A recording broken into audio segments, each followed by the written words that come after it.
ಅದನ್ನ ನಿಗದಿ ಮಾಡುವಂತ ಮಾನದಂಡಗಳೇನು, ಅದಕ್ಕೆ ಸುತ್ತುವರೆದಂಗೆ ನಾವು ಯಾವ್ಯಾವ ಅಂಶಗಳನ್ನ ಪರಿಗಣನೆಗೆ ತೆಗೆದುಕೊಳ್ಬೇಕು, ಇದ್ರ ಬಗ್ಗೆ ಒಂದು ಆಳವಾದ ಚರ್ಚೆ ಬೇಕು ಅನ್ನೋದು ಎಲ್ಲರ ಅಭಿಪ್ರಾಯವಾಗಿತ್ತು. ನಾವು ಕಳೆದ ಸಂಯುಕ್ತ ಹೋರಾಟ ಕರ್ನಾಟಕದ ಸಭೆಯಲ್ಲಿ ಇದೇ 16ನೇ ತಾರೀಕು ತುಮಕೂರಿನಲ್ಲಿ ಒಂದು ಕಾರ್ಯಾಗಾರವನ್ನ ಆಫ್ಲೈನ್ ಅಲ್ಲೇ ಮಾಡಬೇಕು ಅಂತ ನಿರ್ಧಾರ ಆಗಿತ್ತು. ಆದ್ರೆ ಕೋವಿಡ್ ಹಿನ್ನೆಲೆ ಉಳಿದ ಕಾರಣಗಳಿಂದಾಗಿ ಅದನ್ನ ಮುಂದೂಡಿದ್ವಿ. ಈಗ ಆನ್ಲೈನ್ ಚರ್ಚೆಯನ್ನ ಸದ್ಯಕ್ಕೆ ಮಾಡಿ ಮುಗಿಸೋಣ, ಆನ್ಲೈನ್ ನಲ್ಲಿ ಇದೊಂದು ಚರ್ಚೆ ಕಾರ್ಯಾಗಾರವನ್ನ ಮಾಡೋಣ ಅಂತೇಳಿ ಇದನ್ನ ಸಂಘಟಿಸಿದೆ. ಇದಕ್ಕೆ ಆನ್ಲೈನ್ ನಲ್ಲಿ ಬಂದಿರುವಂತ ಎಲ್ಲರಿಗೂ ಕೂಡ ನಾನು ಸಂಯುಕ್ತ ಹೋರಾಟ ಕರ್ನಾಟಕದ ಪರವಾಗಿ ಸ್ವಾಗತವನ್ನ ಬಯಸ್ತೇನೆ.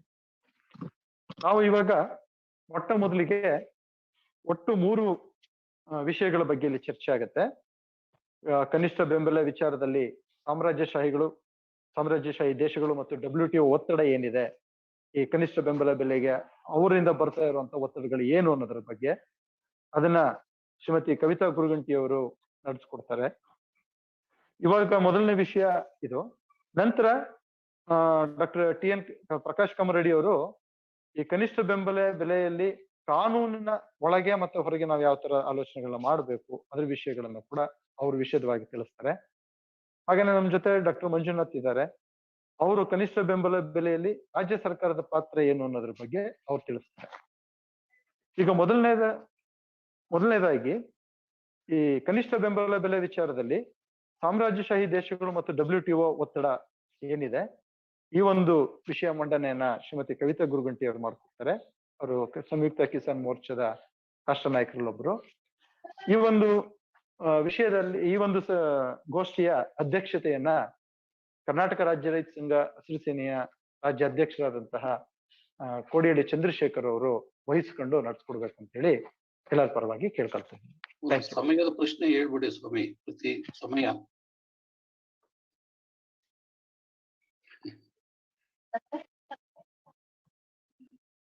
ಹಲೋ, ಪ್ರತಿ ವಿಷಯಕ್ಕೆ 30 ನಿಮಿಷ ಟೈಮ್ ಇರುತ್ತೆ ಮಂಡಿಸ್ಲಿಕ್ಕೆ.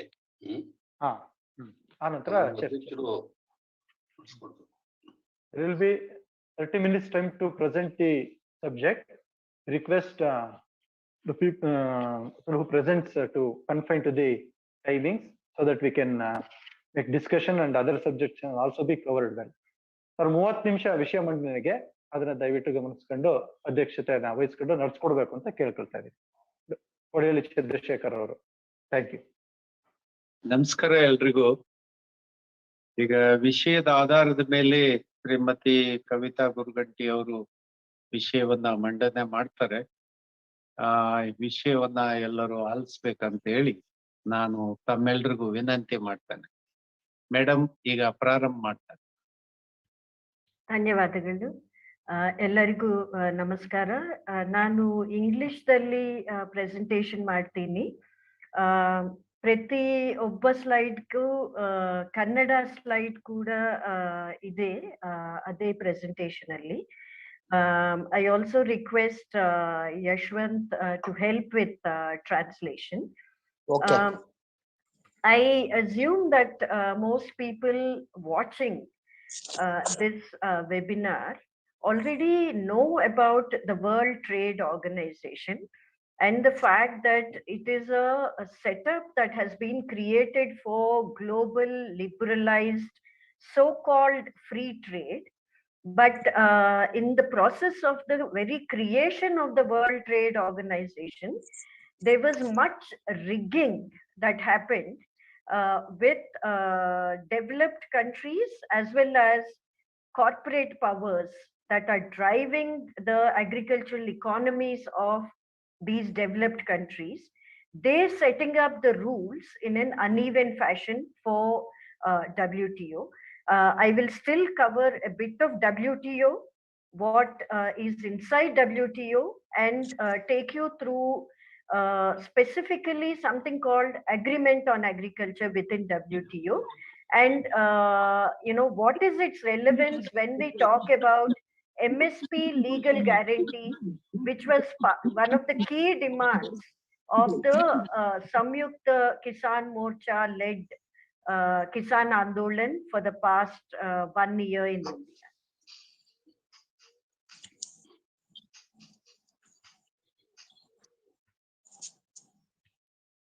I hope you're able to see the presentation. The World Trade Organization, what it calls itself is this. We know whether it is the same or not, but on its website, this is what the World Trade Organization describes itself. It says that it's a global international organization, and it is the one which through consensus-based agreements, they don't even talk about majority voting and so on. They claim that it is consensus-based decision-making.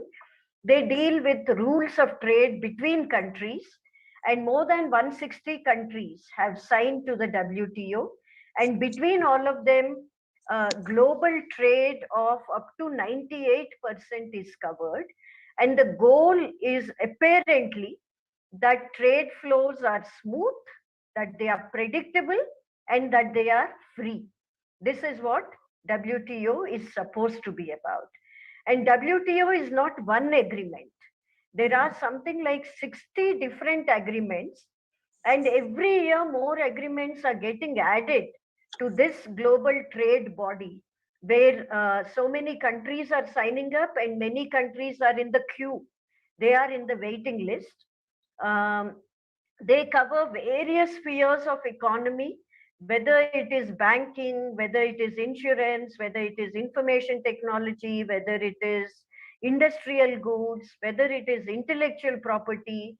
It also covers agriculture as part of the trade rules that these 160 countries have agreed upon. And it has emerged from something called the GATT agreement, which was negotiated from the time the Second World War ended.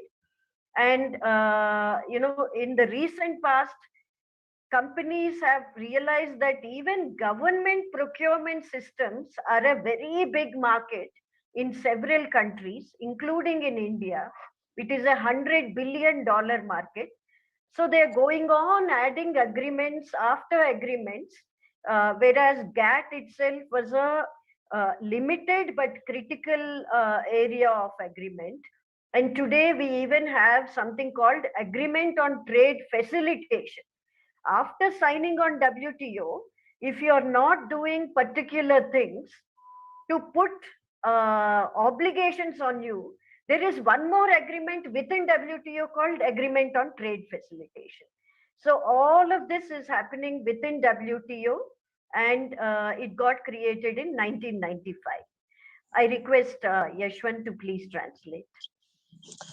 ಈಗ ಈ webinar ನಲ್ಲಿ ಭಾಗವಹಿಸಿರ್ತಕ್ಕಂತ ಎಲ್ರಿಗೂ WTO ನ ವಿಷಯಗಳ ಬಗ್ಗೆ ಸಾಕಷ್ಟು ತಿಳಿದಿದೆ. ಆದ್ರೆ ಬಹಳ ಮುಖ್ಯವಾಗಿ ಈ WTO ವಿಷಯಗಳನ್ನ ನಾನ್ ಸ್ವಲ್ಪ ಮಾತಾಡ್ಬೇಕು ಅಂತಂದ್ರೆ, ಈ WTO ನ ಸೃಷ್ಟಿಯಲ್ಲಿ ಶ್ರೀಮಂತ ದೇಶಗಳು ಮತ್ತು ಕಾರ್ಪೊರೇಟ್ ಸಂಸ್ಥೆಗಳು ತಮ್ಮ ಪರವಾದ ಕಪಟ ತಂತ್ರಗಳನ್ನ ಸೇರಿಸಿದ್ದಾರೆ. WTO ಅದು ಕೇವಲ ಒಂದು ಒಪ್ಪಂದದ ಒಂದು ವಿಷಯ ಮಾತ್ರ ಅಲ್ಲ, 60ಕ್ಕೂ ಹೆಚ್ಚು ಒಪ್ಪಂದಗಳು ಇದು ಒಳಗೊಂಡಿದೆ. ಮಾತ್ರ ಅಲ್ಲ, ಪ್ರತಿ ಸಾರಿ ಈ ಒಪ್ಪಂದಗಳ ಮೇಲೆ ಒಪ್ಪಂದಗಳು ಹೆಚ್ಚಾಗ್ತಾನೆ ಇದಾವೆ. ಈ ವಿಶ್ವ ವಾಣಿಜ್ಯ ಸಂಸ್ಥೆ ಒಪ್ಪಂದದ ಒಳಗೆ ಈ ವ್ಯಾಪಾರ ವಾಣಿಜ್ಯಗಳನ್ನ ಸುಗಮಗೊಳಿಸುವಿಕೆಯ ಒಪ್ಪಂದ ಅಂತ ಕೂಡ ಒಂದು ಸೇರಿಸಿದ್ದಾರೆ. ಅಂದ್ರೆ ಇದರ ಹಿಂದಿನ ಒಂದು ರೂಪ ಗ್ಯಾಟ್ ಅಂತಾಗಿತ್ತು. ಗ್ಯಾಟ್ 2ನೇ ಮಹಾಯುದ್ಧದ ಸಂದರ್ಭದಲ್ಲೇ ಪ್ರಾರಂಭ ಆದಂತ ಮಾತುಕತೆ. ಈಗ ಅದು ಉರುಗ್ವೆ ಸುತ್ತಿನ ಮಾತುಕತೆಯಲ್ಲಿ WTO ನ ರೂಪವನ್ನ ತಾಳ್ತು. ಈ WTO ಅನ್ನೋದು ಒಂದು ಅಸಮಾನವಾದಂತ ಒಂದು ಒಪ್ಪಂದವಾಗಿ ಇವತ್ತು ಬಹಳ ದೊಡ್ಡ ಪ್ರಮಾಣದ ಪರಿಣಾಮಗಳು ಮತ್ತು ಪ್ರಭಾವಗಳನ್ನ ಬೀರ್ತಾ ಇದೆ. Over. So there are many, if you look at the institutional architecture related to WTO, apparently the main decision making happens in the ministerial conference. But there are many verticals within WTO, and where other agreements in the world do not have specific dispute settlement mechanism and even punishment if you break the agreement. There are many environmental agreements in the world, many human rights related agreements in the world, but WTO is different. If you break the rules of the agreement, and if somebody takes you to the dispute settlement body, then there are penal actions that can flow out of WTO, and this is how WTO operates. ಈ WTO ಸಾಂಸ್ಥಿಕ ರಚನೆ ಯಾವ ರೀತಿ ಇದೆ ಅಂತ ಹೇಳಿದ್ರೆ, ಅದು ಒಂದು WTO ಒಳಗೆ ಈ ಒಪ್ಪಂದಗಳಿಗೆ ಸಂಬಂಧಪಟ್ಟಂಗೆ ಒಂದು ನಿರ್ದಿಷ್ಟ ವಿಚಾರಣೆ ನಡೆಸ್ತಕ್ಕಂಥ ಒಂದು ಕ್ರಮ ಇದೆ ಮತ್ತು ಶಿಕ್ಷೆ ವಿಧಿಸ್ತಕ್ಕಂಥ ಒಂದು ಕ್ರಮ ಇದೆ. ಈಗ ವಿಶ್ವ ವಾಣಿಜ್ಯ ಸಂಸ್ಥೆಯ ಒಪ್ಪಂದಗಳನ್ನೇನಾದ್ರೂ ಮುರಿದ್ರೆ WTO ಒಪ್ಪಂದದಿಂದ ಹೊರಕಾಗ್ತಕ್ಕಂಥ ಒಂದು ಶಿಕ್ಷೆಗೆ ಒಳಪಡಿಸುವಂತ ಒಂದು ಕ್ರಮ ಕೂಡ ಅನುಸರಿಸುತ್ತೆ. Within WTO, I said that agriculture has also been included. If it was just about information technology, Wipro, Infosys, some other company trying to export IT services to America or Europe or something, that would have been different. But they brought agriculture within the World Trade Organization, and multiple agreements within the WTO influence what happens to agriculture and farmers. And it is not just agreement on agriculture. There is something called TRIPS, trade related intellectual property rights related agreement. That TRIPS is about patents, it's about intellectual property rights, it's about plant varieties and so on. There is something called subsidies and countervailing measures, an SCM agreement, which says that no subsidies can be given to anyone in a country based on export performance or on policies of import substitution. Because WTO is all about, removing quantitative restrictions, opening markets for other country products to come in and so on. They added to agreement on agriculture one more agreement called SCM. Similarly, there's something called sanitary and phytosanitary measures. And every country has quarantine rules and making sure that whatever is importing, that country is importing does not bring diseases, pests, invasive plant species and so on. To make sure that those measures are not stopping imports, they put in one more agreement called SPS agreement. Similarly, there's an agreement called TBT agreement, technical barriers to trade. There's also something called rules of origin, because you may export from India to Sri Lanka, and Sri Lanka can then break rules because some things may be favorable to it in agreement on agriculture. To make sure that countries don't collude and do things that have been agreed in AOA, they put in one more agreement called rules of origin. There is a separate dairy agreement, there's a separate meat agreement. So in agriculture itself, there are many agreements within WTO which influence what happens to our farmers, their rights and their livelihoods. WTO ಒಳಗೆ ಬಹಳ ಮುಖ್ಯವಾಗಿರ್ತಕ್ಕಂಥ ಒಂದು ಕ್ಷೇತ್ರ ಅಂದ್ರೆ ಕೃಷಿ. ಈ ಕೃಷಿ ಹೇಗೆ ಅಂತಂದ್ರೆ, ಈಗ ಸಾಕಷ್ಟು ಈ ಮಾಹಿತಿ ತಂತ್ರಜ್ಞಾನ, ಇನ್ನಿತರ ಸೇವೆಗಳು, ಕೈಗಾರಿಕೆ, ಈ ತರ ಹಲವು ರೀತಿಯ ಒಂದು ಕ್ಷೇತ್ರಗಳಿರುವಂತೆ ಕೃಷಿ ಇದೆ. ಆದ್ರೆ ಕೃಷಿಗೆ ಸಂಬಂಧಪಟ್ಟದ್ದು ಕೇವಲ ಒಂದು ಒಪ್ಪಂದ ಮಾತ್ರ ಇಲ್ಲ. ಕೃಷಿಗೆ ಸಂಬಂಧಪಟ್ಟಂತೆ ಹಲವಾರು ಒಪ್ಪಂದಗಳಿವೆ. ಹಲವಾರು ಒಪ್ಪಂದಗಳು ಮಾತ್ರ ಅಲ್ಲ, ಹಲವು ಒಪ್ಪಂದಗಳ ಒಳಗೆ ಇನ್ನೂ ಹಲವು ಒಪ್ಪಂದಗಳು ಇವೆ. ಅಂದ್ರೆ ಕೃಷಿಗೆ ಸಂಬಂಧಪಟ್ಟಂತ ಈ ಒಪ್ಪಂದಗಳಲ್ಲಿ ಬಹಳ ಮುಖ್ಯವಾಗಿ ಕೃಷಿ ಮೇಲೆ ಪ್ರಭಾವ ಬೀರುವಂತ ಒಂದು ಒಪ್ಪಂದ ಅಂದ್ರೆ ಟ್ರಿಪ್ಸ್ ಒಪ್ಪಂದ. ಇದು ಪೇಟೆಂಟ್ ಗೆ ಸಂಬಂಧಪಟ್ಟಂತ ಒಪ್ಪಂದಗಳು. ಇದ್ರಲ್ಲಿ ಹೇಗಿದೆ ಅಂತ ಹೇಳಿದ್ರೆ, ಕೃಷಿಗೆ ಸಂಬಂಧಪಟ್ಟಂತ ಒಪ್ಪಂದಗಳಿಗೆ ಅಲ್ದೇನೆ ಸಬ್ಸಿಡಿಗಳು ಮತ್ತು ಸಬ್ಸಿಡಿಗಳಿಂದ ರಕ್ಷಣಾತ್ಮಕ ಉಪಕ್ರಮಗಳನ್ನ ಮಾಡ್ತಕ್ಕಂತ ಒಂದು ಒಪ್ಪಂದಗಳು ಈ ಕೃಷಿಗೆ ಸಂಬಂಧಪಟ್ಟಂತ ಒಪ್ಪಂದಗಳಲ್ಲಿ ಒಳಗೊಂಡಿವೆ. ಮತ್ತು ಈ ಸದಸ್ಯರ ನಡುವೆ ಅನಿಯಂತ್ರಿತ ಮತ್ತು ಅಸಮರ್ಥನೀಯ ತಾರತಮ್ಯವಿಲ್ಲದ ಮಾನವ, ಪ್ರಾಣಿ ಅಥವಾ ಸಸ್ಯ ಜೀವನ ಆರೋಗ್ಯವನ್ನು ರಕ್ಷಿಸುವ ಕ್ರಮಗಳ ಹೆಸರಿನಲ್ಲಿ ಕೆಲವು ಒಪ್ಪಂದಗಳಿವೆ. ವ್ಯಾಪಾರಕ್ಕೆ ತಾಂತ್ರಿಕ ಅಡೆತಡೆಗಳ ಕುರಿತಾದಂತ ಒಪ್ಪಂದಗಳಿಗೆ ಸಂಬಂಧಪಟ್ಟಂತ ಒಪ್ಪಂದಗಳಿವೆ. ಉದಾಹರಣೆಗೆ, ಭಾರತ ಶ್ರೀಲಂಕಾಕ್ಕೆ ಒಂದು ಕೃಷಿ ಉತ್ಪನ್ನವನ್ನ ಕಳಿಸ್ತು ಅಂತ ಹೇಳಿದ್ರೆ, ಮತ್ತೆ ಶ್ರೀಲಂಕಾ ಮತ್ತೊಂದು ದೇಶಕ್ಕೆ ಕೃಷಿ ಉತ್ಪನ್ನವನ್ನ ಕಳಿಸುವಾಗ ಭಾರತದಕ್ಕೆ ಯಾವುದೇ ರೀತಿ ತೊಂದರೆ ಆಗದಂತ ರೀತಿಯ ಒಂದು ಅನುಕೂಲ ಅಂತ ಅನ್ನುವಂತ ರೀತಿಯ ಒಂದು ವಸ್ತುವಿನ ವಹಿವಾಟು ನಡೆಸ್ತಾ ಇರುವ ವಸ್ತುವಿನ ಮೂಲದ ಒಂದು ನಿಯಮದ ಒಪ್ಪಂದ, ಈ ರೀತಿ ಹಲವಾರು ಒಪ್ಪಂದಗಳು ಇವೆ. ಈ ಎಲ್ಲಾ ಒಪ್ಪಂದಗಳು ಕೇವಲ ಕೃಷಿಗೆ ಸಂಬಂಧಪಟ್ಟಂತ ಒಪ್ಪಂದ ಅನ್ನೋದು ಮಾತ್ರ ಅಲ್ದೇನೆ, ಕೃಷಿಗೆ ಸಂಬಂಧಪಟ್ಟ ಒಪ್ಪಂದದಲ್ಲಿ ಎಲ್ಲಾ ರೀತಿಯ ಒಪ್ಪಂದಗಳು ಕೃಷಿಯನ್ನ ಸಾಕಷ್ಟು ಪ್ರಭಾವಿಸ್ತಕ್ಕಂತ ಒಂದು ಒಪ್ಪಂದಗಳಾಗಿವೆ. ಇದರಲ್ಲದೆ ಅಂತಾರಾಷ್ಟ್ರೀಯ ಡೈರಿ ಒಪ್ಪಂದಗಳು, ಅಂತಾರಾಷ್ಟ್ರದ ಮಾಂಸದ ಒಪ್ಪಂದಗಳು ಕೂಡ ಇವೆ. So what developed world countries do is that when they can't find space in agreement on agriculture, which itself is very, very unjust, they try and bring in SPS agreement clauses or TBT agreement clauses or some other agreement and somehow protect their economy. Whereas developing countries and least developed countries do not even understand how the provisions have been formulated to this day. They don't even know how to use those clauses to protect themselves. That is the smartness with which the developed world or the world which exploited other countries has created this WTO. ಅದರ ಅಭಿವೃದ್ಧಿ ಹೊಂದಿರತಕ್ಕಂತ ದೇಶಗಳು ಇದರಲ್ಲಿ ಇರ್ತಕ್ಕಂಥ ಬಹಳ ಮುಖ್ಯವಾದ ಅಂಶ ಏನಂದ್ರೆ, ಅವರು ಈ ಕೃಷಿ ಒಪ್ಪಂದಗಳಲ್ಲಿ ಅಭಿವೃದ್ಧಿ ಹೊಂದಿರುವ ದೇಶಗಳಿಗೆ ಅನುಕೂಲ ಕಂಡು ಬರ್ಲಿಲ್ಲ ಅಂದ್ರೆ, ಈ ಕೃಷಿ ಒಪ್ಪಂದಗಳ ಒಳಗೆ ಇರ್ತಕ್ಕಂಥ ಹಲವಾರು ಒಪ್ಪಂದಗಳು ಏನಿವೆ ಅವುಗಳನ್ನ ಉಪಯೋಗಿಸಿ ಅವು ತಮ್ಮ ಪಾರಮ್ಯವನ್ನ ಸಾಧಿಸ್ತಕ್ಕಂಥ, ತಾವು ಲಾಭ ಮಾಡ್ಕೊಳ್ತಕ್ಕಂಥ ಪ್ರಯತ್ನವನ್ನ ಮಾಡ್ತವೆ. ಆದ್ರೆ ಅದೇ ಸಂದರ್ಭದಲ್ಲಿ ಅಭಿವೃದ್ಧಿಶೀಲ ದೇಶಗಳು ಈ ಕೃಷಿ ಒಪ್ಪಂದಗಳ ಸಂಬಂಧಿಸಿದ ಇನ್ನೂ ಹಲವಾರು ಒಪ್ಪಂದಗಳ ಪ್ರಯೋಜನ ಪಡ್ಕೊಳ್ಳೋದಕ್ಕೆ ತಮ್ಮ ಹತ್ರ ಸಾಮರ್ಥ್ಯ ಆಗ್ಲಿ, ತಮ್ಮ ಹತ್ರ ಸಂಪತ್ತಾಗ್ಲಿ ಇಲ್ಲದೆ ಇರ್ತಕ್ಕಂಥ ಒಂದು ಅಸಮಾನತೆಯನ್ನು ಎದುರಿಸ್ತಾ ಇದ್ದಾವೆ. Over. So we looked at WTO having many spheres of economy. Agriculture itself influenced by multiple agreements within WTO, and within agreement on agriculture, we've got to understand some important aspects. It's one of the critical agreements related to farmers in WTO. In agreement on agriculture, the commitments that various countries in 3 categories, LDCs as least developed countries, developing countries, which include India also, and developed countries, they all made commitments in writing in 1995 when WTO got formed.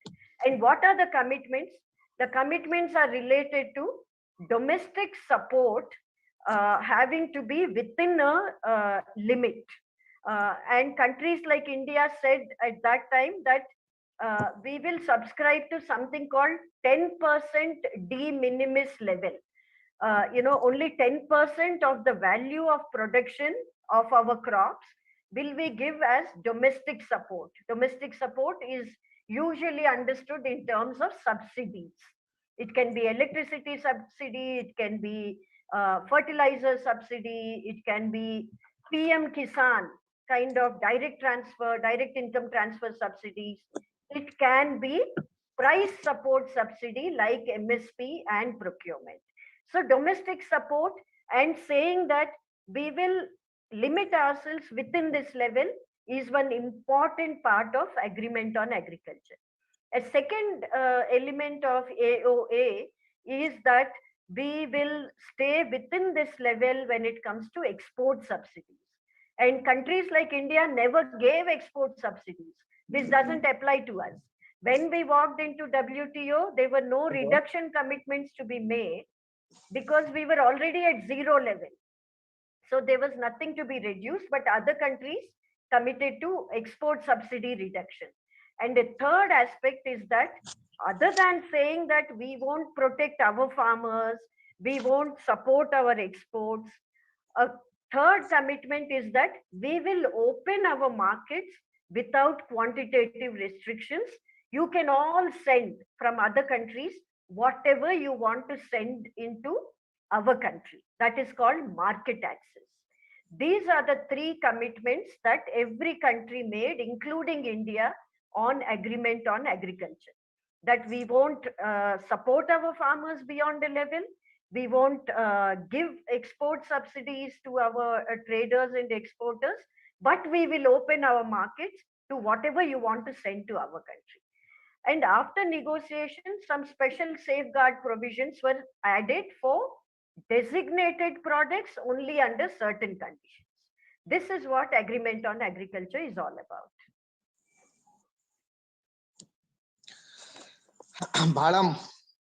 ಬಹಳ ಮುಖ್ಯವಾಗಿ ನಾವು ಈ ಕೃಷಿಗೆ ಸಂಬಂಧಪಟ್ಟಂತ ಒಪ್ಪಂದದಲ್ಲಿ ನಾವು ಅರ್ಥ ಮಾಡ್ಕೋಬೇಕಾಗಿರೋದೇನಂದ್ರೆ, ಈ ಕೃಷಿಗೆ ಸಂಬಂಧಪಟ್ಟಂತ ಒಪ್ಪಂದ ರೈತರಿಗೆ ಬಹಳ ದೊಡ್ಡ ಪರಿಣಾಮವನ್ನ ಬೀರ್ತಕ್ಕಂತ ಒಂದು ಒಪ್ಪಂದ. ಇದರಲ್ಲಿ 3 ರೀತಿಯ ಒಂದು ವರ್ಗೀಕರಣದ ದೇಶಗಳನ್ನ ಇದೆ. ಒಂದು ಕಡಿಮೆ ಅಭಿವೃದ್ಧಿ ಹೊಂದಿರತಕ್ಕಂಥ ದೇಶಗಳು, ಇನ್ನೊಂದು ಅಭಿವೃದ್ಧಿಶೀಲ ದೇಶಗಳು, ಮತ್ತೊಂದು ಅಭಿವೃದ್ಧಿ ಹೊಂದಿರತಕ್ಕಂಥ ದೇಶಗಳು.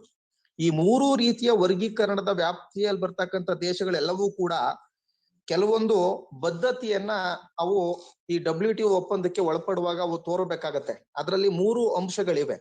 ಒಂದು, ದೇಶದ ಒಳಗೆ ನಿರ್ದಿಷ್ಟ ಮಿತಿಗೆ ಒಳಪಟ್ಟಂತೆ ಬೆಂಬಲವನ್ನ ನೀಡ್ತಕ್ಕಂಥದ್ದ ಒಪ್ಪಂದಕ್ಕೆ ಬದ್ಧತೆಗೆ ಅವ್ರು ಒಳಪಡ್ಬೇಕಾಗತ್ತೆ. ಅಂದ್ರೆ ಆಂತರಿಕ ಉತ್ಪಾದನೆ ಏನಿದೆ, ಆ ವಹಿವಾಟು ಏನಿದೆ, ಅದರ 10% ಅವರು ತಮ್ಮ ದೇಶದ ಒಳಗೆ ಕೊಡ್ತಕ್ಕಂಥ ಸಬ್ಸಿಡಿ ಮೀರಬಾರದು. ಅದು ವಿದ್ಯುತ್ ಸಬ್ಸಿಡಿ ಆಗ್ಬೋದು, ರಸಗೊಬ್ಬರ ಸಬ್ಸಿಡಿ ಆಗ್ಬೋದು, ಅಥವಾ ಬೆಂಬಲ ಬೆಲೆಗೆ ಸಂಬಂಧಪಟ್ಟಂತ ಕೊಡ್ತಕ್ಕಂಥ ಸಬ್ಸಿಡಿ ಆಗ್ಬೋದು, ಅಥವಾ PM ಕಿಸಾನ್ ರೀತಿ ಯೋಜನೆಗಳು ಒದಗಿಸ್ತಕ್ಕಂತ ಒಂದು ಸಬ್ಸಿಡಿಗಳಾಗ್ಬೋದು. ಇದು ಯಾವುದೇ ಕಾರಣಕ್ಕೂ 10% ಮೀರಬಾರ್ದು ಅಂತ. ಇನ್ನೊಂದು 2ನೇ ಅಂಶ ಏನಂತಂದ್ರೆ, ನಾವು ಈ ಕೃಷಿ ಒಪ್ಪಂದದಲ್ಲಿ ಇರ್ತಕ್ಕಂಥದ್ದು ಏನಂತಂದ್ರೆ, ಈ ಕಟ್ಟುಪಾಡುಗಳು ಮತ್ತು ಈ ಮಾರುಕಟ್ಟೆ ಪ್ರವೇಶವನ್ನ ಅವರು ಏನು ಬೇರೆ ಸದಸ್ಯ ರಾಷ್ಟ್ರಗಳಿಗೆ ಒದಗಿಸ್ಕೊಡ್ಬೇಕು, ಅದರಲ್ಲಿ ಯಾವುದೇ ರೀತಿ ಅಡೆತಡೆ ಉಂಟಾಗದಂತೆ ನಮ್ಮ ಆಂತರಿಕ ಒಂದು ನಿಯಮಗಳನ್ನ ನಾವು ಬದ್ಧತೆಯನ್ನ ವ್ಯಕ್ತಪಡಿಸ್ಬೇಕಾಗ್ತದೆ.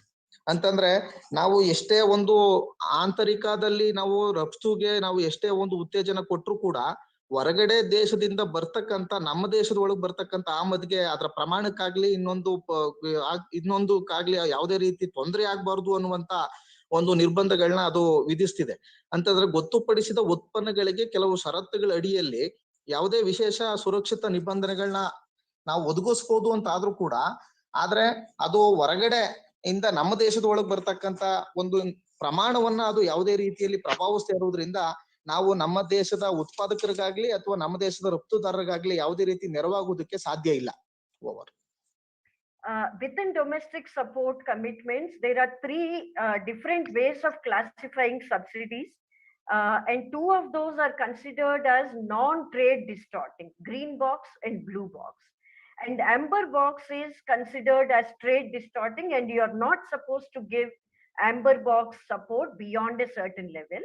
And this you have already translated, that it is only 10% for a country like India. For developed world, they said 5%, but I'll tell you how they are actually manipulating the whole thing. If you can just quickly translate green box, blue box, amber box. ಈಗ ಅದರಲ್ಲಿ 3 ರೀತಿಯ ಒಂದು ವರ್ಗೀಕರಣದ ಪೆಟ್ಟಿಗೆಗಳಿದೆ. ಒಂದು ಹಸಿರು ಪೆಟ್ಟಿಗೆ, ಇನ್ನೊಂದು ನೀಲಿ ಪೆಟ್ಟಿಗೆ, ಇನ್ನೊಂದು ಆಂಬರ್ ಪೆಟ್ಟಿಗೆ ಅಂತ. ಈ ಹಸಿರು ಪೆಟ್ಟಿಗೆ ಅಂತಂದ್ರೆ, ಈಗ ನಮ್ಮ ದೇಶದ ಒಳಗೆ ನಾವು ಏನು ಬೆಂಬಲ ಕೊಡ್ಬೇಕೋ ಅದು ಯಾವುದೇ ರೀತಿ ಅಂತಾರಾಷ್ಟ್ರೀಯ ವಹಿವಾಟಿನ ಮೇಲೆ ಯಾವುದೇ ರೀತಿಯ ಪರಿಣಾಮವನ್ನ ಬೀರಬಾರ್ದು ಅಂತಕ್ಕಂಥದ್ದು. ನೀಲಿ ಪೆಟ್ಟಿಗೆ ಅಂತ ಹೇಳಿದ್ರೆ ಅದಕ್ಕೆ ನಾವು ಸಬ್ಸಿಡಿಗಳು ಕೊಡ್ಬೋದು, ಆದ್ರೆ ಅದು ನಮ್ಮ ವಸ್ತುಗಳನ್ನ ರಕ್ಷಣೆ ಮಾಡ್ಕೊಳ್ಳುವ ಉದ್ದೇಶದಿಂದ ಮಾತ್ರ ಕೊಡ್ಬೇಕು, ಯಾವುದೇ ರೀತಿ ಅಂತಾರಾಷ್ಟ್ರೀಯ ಬಾಧೆಗಳು. ಆಂಬರ್ ಬಾಕ್ಸ್ ಅಂತ ಹೇಳಿದ್ರೆ ಅದು ಕೂಡ ಒಂದು ರೀತಿಯ ಒಂದು subsidy. But they believe that amber box is trade distorting. So what actually happened in WTO is that our own national priorities, our own sovereign policies, they all had to be compromised for trade, in the belief and in the in the discourse that big capitalist powers actually put out, saying that free trade will eradicate poverty, it will make structural changes in the economy, so please sign on to this WTO. And we committed there without really caring about our development goals, our social equity issues. What about landless people? What about poor women? None of this was considered. when we signed on to WTO. And at the international level, even though India has signed on several international agreements, WTO takes precedence because it has penal provisions. And our commitments for reduction of support and so on, they have been pegged onto specific years, which is 1986 to 1988. And in those years, the developed countries which were actually scripting the WTO rules, they knew what they were doing. They knew what the drama was all about. They were writing the script. They gave highest amounts of subsidies at that time and then committed to reducing it. Like in shops, they say discount after they increase prices, and then they say 20% discount or whatever. That is exactly what the developed countries did that. And they also fixed the overall subsidy as the total aggregate amount rather than look at per farmer subsidy. And in those countries, in the US, most of you know this, less than 1% of their population is in farming. The number of people in jails in the USA are more than the number of farmers in the USA. So instead of counting per farmer support, they rigged the whole thing by talking about total support. Green box and blue box is also trade distorting, but they classified all their subsidies into that and said that we don't have to reduce it. They are actually, after WTO, increasing their subsidies year by year exponentially. They also have flexibility when it comes to something called aggregate measure of support, whereas we are limited by 10% limit. And they also use multiple agreements to make sure that our produce doesn't go into their countries. And the dispute settlement mechanism, the court of WTO has veto that particular members have, and we all don't have it. And WTO creates its own case laws. It has its own jurisprudence, as it's called, which is invoked again and again for future cases. And finally, they really created a formula, and this is applicable to India's procurement and MSP related purchases by government of rice and wheat specifically, in something called the public food stockpiling, which is our PDS system. They pegged it to the wrong price, wrong year, and they are calculating the wrong production figure to put cases on us. This is how, these are only some examples of how WTO rules got rigged against countries like India. ಈ ಮುಕ್ತ ವ್ಯಾಪಾರ ಒಪ್ಪಂದವು ಜಗತ್ತಿನಾದ್ಯಂತ ಬಡತನವನ್ನ ನಿರ್ಮೂಲನೆ ಮಾಡ್ತದೆ. ಹಂಗಾಗಿ ಈ ಮುಕ್ತ ವ್ಯಾಪಾರ ಒಪ್ಪಂದಕ್ಕೆ ಎಲ್ಲರೂ ಒಳಗೊಳ್ಬೇಕು ಅನ್ನುವಂತ ಒಂದು ಬೋಧನೆಯನ್ನ ನಮ್ಗೆಲ್ರಿಗೂ ಮಾಡ್ಲಾಯ್ತು. ಆದ್ರೆ ಈ ರೀತಿ ಒಪ್ಪಂದಗಳು ಮಾಡ್ಕುವಾಗ ಅವರು ಭೂಹೀನರನ್ನಾಗ್ಲಿ, ಬಡವರನ್ನಾಗ್ಲಿ, ಕೂಲಿಕಾರನಾಗ್ಲಿ, ರೈತರನ್ನಾಗ್ಲಿ, ಮಹಿಳೆಯರನ್ನಾಗ್ಲಿ, ಆದಿವಾಸಿಗಳನ್ನಾಗ್ಲಿ, ದಲಿತರನ್ನಾಗ್ಲಿ ಅವರು ಸಂಪರ್ಕಿಸ್ಲಿಲ್ಲ ಮತ್ತು ಅವರ ಅಭಿಪ್ರಾಯಗಳು ಕೇಳಲಿಲ್ಲ. ಅಂತಾರಾಷ್ಟ್ರೀಯ ಒಪ್ಪಂದಗಳಲ್ಲಿ WTO ಒಪ್ಪಂದ ಬಹಳ ಪ್ರಧಾನವಾದದ್ದು. ಯಾಕೆಂದ್ರೆ WTO ಒಪ್ಪಂದ ಇದು ಶಿಕ್ಷೆಯನ್ನ ವಿಧಿಸ್ತಕ್ಕಂತ ಒಂದು ಒಪ್ಪಂದ ಇದೆ. ಇವರು ಯಾವ ರೀತಿನಲ್ಲಿ ಇವತ್ತು ಈ ನಿಯಮಗಳನ್ನ ಅವರು ಬೇಕಾದಂತ ರೀತಿಯಲ್ಲಿ ತಿರುಚ್ಕೊಳ್ಳೋಕೆ ಒಂದು ಅವಕಾಶವನ್ನ ಸೃಷ್ಟಿ ಮಾಡ್ಕೊಂಡಿದ್ದಾರೆ ಅಂತ ಹೇಳಿದ್ರೆ, ಶ್ರೀಮಂತ ದೇಶಗಳು ಈ WTO ಒಪ್ಪಂದದಲ್ಲಿ ಯಾವ ರೀತಿ ವರ್ತಿಸ್ತಾರೆ ಅಂದ್ರೆ, ನಮ್ಮ ಪೇಗಳಲ್ಲಿ, ಅಂಗಡಿಗಳಲ್ಲಿ ಕೆಲವು ವಸ್ತುಗಳನ್ನ ಇದು ನೋಡಿ, ಇದು 20% ರಿಯಾಯಿತಿ ಇದೆ, ಇದು 30% ರಿಯಾಯಿತಿ ಇದೆ ಅಂತ ಹೇಳಿ ಯಾವ ರೀತಿ ಬೆಲೆಗಳನ್ನ ಏರಿಸಿ ಅದಕ್ಕೆ ರಿಯಾಯಿತಿಗಳನ್ನ ಕೊಡ್ತಕ್ಕಂತ ಒಂದು ನಾಟಕವನ್ನ ಆಡುವಂತ ಒಂದು ಮಾರುಕಟ್ಟೆಗೆ ತಂತ್ರ ಏನಿದೆ, ಅದೇ ಮಾರುಕಟ್ಟೆಯ ತಂತ್ರವನ್ನ ಈ ಶ್ರೀಮಂತ ದೇಶಗಳು ಬಳಸ್ತಾ ಇದ್ದೇವೆ ಅಂತಕ್ಕಂಥದ್ದು. ಯಾಕೆಂದ್ರೆ ಅಮೆರಿಕಾದಲ್ಲಿ ಎಷ್ಟು ಜನ ರೈತರಿದಾರೋ ಅದಕ್ಕಿಂತ ಹೆಚ್ಚಿನ ಸಂಖ್ಯೆಯಲ್ಲಿ ಜೈಲಿನಲ್ಲಿದ್ದಾರೆ. ಅಂದ್ರೆ ಜೈಲಿನ ಜನರ ಸಂಖ್ಯೆ, ರೈತರ ಸಂಖ್ಯೆ ಎರಡನ್ನು ನೋಡಿದ್ರೆ ಜೈಲಲ್ಲಿ ಇರ್ತಕ್ಕಂಥವ್ರ ಸಂಖ್ಯೆನೇ ಹೆಚ್ಚಾಗಿದೆ. ಅಂದ್ರೆ ಅಷ್ಟು ಕಡಿಮೆ ಸಂಖ್ಯೆಯ ರೈತರು ಅಲ್ಲಿರೋದು. ಆದ್ರೆ ನಮ್ಮಂತ ದೇಶಗಳಲ್ಲಿ ಬಾರಿ ದೊಡ್ಡ ಪ್ರಮಾಣದ ಜನ ರೈತರಾಗಿರ್ತಕ್ಕಂಥ ಒಂದು ಹಿನ್ನೆಲೆಯಲ್ಲಿ ಈ ವಿಷಯಗಳನ್ನ ನಾವು ನೋಡ್ಬೇಕು. ಅದಲ್ದೇನೆ ಈ ವಿವಾದವನ್ನ ಇತ್ಯರ್ಥ ಮಾಡ್ತಕ್ಕಂತ ಒಂದು ಏನು ಮೆಕ್ಯಾನಿಸಮ್ ಈ WTO ದಲ್ಲಿ ಇದೆ, ಅದು ಕೂಡ ಸಾಕಷ್ಟು ಮೋಸ ಮತ್ತು ಕಪಟದ ಒಂದು ತಂತ್ರಗಳನ್ನ ಒಳಗೊಂಡಿರ್ತಕ್ಕಂಥದ್ದಾಗಿದೆ. WTO ತನ್ನದೇ ಆದಂತ ಒಂದು WTO ನ್ಯಾಯಶಾಸ್ತ್ರವನ್ನ ಅದು ಅನುಸರಿಸುತ್ತೆ. ಈ WTO ನ್ಯಾಯಶಾಸ್ತ್ರದಲ್ಲಿ ಬಹಳಷ್ಟು ಏನು ನಮ್ಮಂತ ಭಾರತದಂತ ದೇಶಗಳ ಜನರ ಮತ್ತು ನಮ್ಮ ದೇಶಗಳ ಆರ್ಥಿಕತೆ ಅನ್ನೋದಕ್ಕೆ ಬಹಳ ದೊಡ್ಡ ಒಂದು ಬೆಲೆ ಏನಿಲ್ಲ ಆ ನ್ಯಾಯಶಾಸ್ತ್ರದಲ್ಲಿ. ಅವರೇ ಆರೋಪ ಪಟ್ಟಿಯನ್ನ ವಿಧಿಸಿ ಅವರೇ ತನಿಖಾ ವಿಧಾನ ಮತ್ತು ಅವರೇ ಫಲಿತಾಂಶವನ್ನು ಕೂಡ ತೀರ್ಮಾನಗಳನ್ನು ಕೂಡ ಜಡ್ಜ್ಮೆಂಟ್ ಕೂಡ ಕೊಡ್ತಕ್ಕಂತ ಒಂದು ಪದ್ಧತಿಯ ಒಂದು ನ್ಯಾಯಶಾಸ್ತ್ರವಾಗಿದೆ. ಭಾರತದ ಒಂದು ಅದಕ್ಕೆ ಸಂಬಂಧಪಟ್ಟಂಗೆ ಭಾರತದ ಮೇಲೆ ಆಗಿರ್ತಕ್ಕಂತ ಒಂದು ಅನಾನುಕೂಲವನ್ನ ನಾನು ಇಲ್ಲಿ ನೆನಪು ಮಾಡ್ಕೋಬೇಕು ಅಂದ್ರೆ, ಭಾರತದ ಸಾರ್ವಜನಿಕ ಪಡಿತರ ವ್ಯವಸ್ಥೆಗೆ ಆಗಿರ್ತಕ್ಕಂತ ಇದರಿಂದ ತೊಂದರೆ. ಯಾಕೆಂದ್ರೆ ಅವರು ಭಾರತದಲ್ಲಿ ಬಹಳ ದೊಡ್ಡ ಪ್ರಮಾಣದಲ್ಲಿ ಸಬ್ಸಿಡಿ ಕೊಟ್ಬಿಡ್ತಾ ಇದ್ದಾರೆ. ಇದರಿಂದ ಮಾರುಕಟ್ಟೆ ಬಹಳ ದೊಡ್ಡ ಪ್ರಮಾಣದಲ್ಲಿ ವಿಕೃತ ಆಗ್ಬಿಡ್ತಾ ಇದೆ, ಅಂತಾರಾಷ್ಟ್ರೀಯ ವ್ಯಾಪಾರಕ್ಕೆ ಇದರಿಂದ ಅಡ್ಡಿ ಉಂಟಾಗ್ತಾ ಇದೆ ಅಂತ ಹೇಳಿ ಭಾರತದ ಸಾರ್ವಜನಿಕ ಪಡಿತರ ವ್ಯವಸ್ಥೆ ಏನಿದೆ PDS, ಈ PDS ಗೆ ಸಂಬಂಧಪಟ್ಟಂಗೆ ಉತ್ಪ್ರೇಕ್ಷೆ ಮಾಡಲ್ಪಟ್ಟ ಉತ್ಪಾದನೆ, ಉತ್ಪ್ರೇಕ್ಷೆ ಮಾಡಲ್ಪಟ್ಟ ವಿತರಣೆ, ಉತ್ಪ್ರೇಕ್ಷೆ ಮಾಡಿದ ಅಂಕಿ ಸಂಖ್ಯೆಗಳನ್ನ ಒಳಗೊಂಡು ಇವತ್ತು ಭಾರತದಲ್ಲಿ ಪಡಿತರ ವ್ಯವಸ್ಥೆಯನ್ನ ದಿಗ್ಬಂಧನ ಮಾಡ್ತಕ್ಕಂತ ಒಂದು ತೀರ್ಮಾನವನ್ನು ಹೊರಡಿಸ್ತಕ್ಕಂತ ಮಟ್ಟಕ್ಕೆ ಇವತ್ತು ಇದು ಬಂದಿದೆ. ಹೀಗೆ WTO ಅಂತಕ್ಕಂಥದ್ದು ನಮ್ಮಂತ ದೇಶಗಳ ಒಂದು ಸಾರ್ವಭೌಮತ್ವವನ್ನ ಬಹಳ ದೊಡ್ಡ ಪ್ರಮಾಣದಲ್ಲಿ ತುಳಿತಕ್ಕಂತ ದಮನ ಮಾಡ್ತಕ್ಕಂತ ಒಂದು ಪರಿಸ್ಥಿತಿಯನ್ನ ಹೊಂದಿದೆ. Over. So behind the developed countries creating a agreement like this were actually big capital based corporations, very big companies. And today in the USA, the largest landowner is somebody like Bill Gates. And Bill Gates has something like 270,000 acres in 19 states of the USA. He's the biggest farmer, and he is somebody who also has equity in a company like Monsanto. Big companies were the ones which created this entire agreement because especially in the agricultural economy of countries like USA, Australia and other countries, they depend on global markets. For a country like India, most agricultural produce is sold, the market is a domestic market, it is within the country. Whereas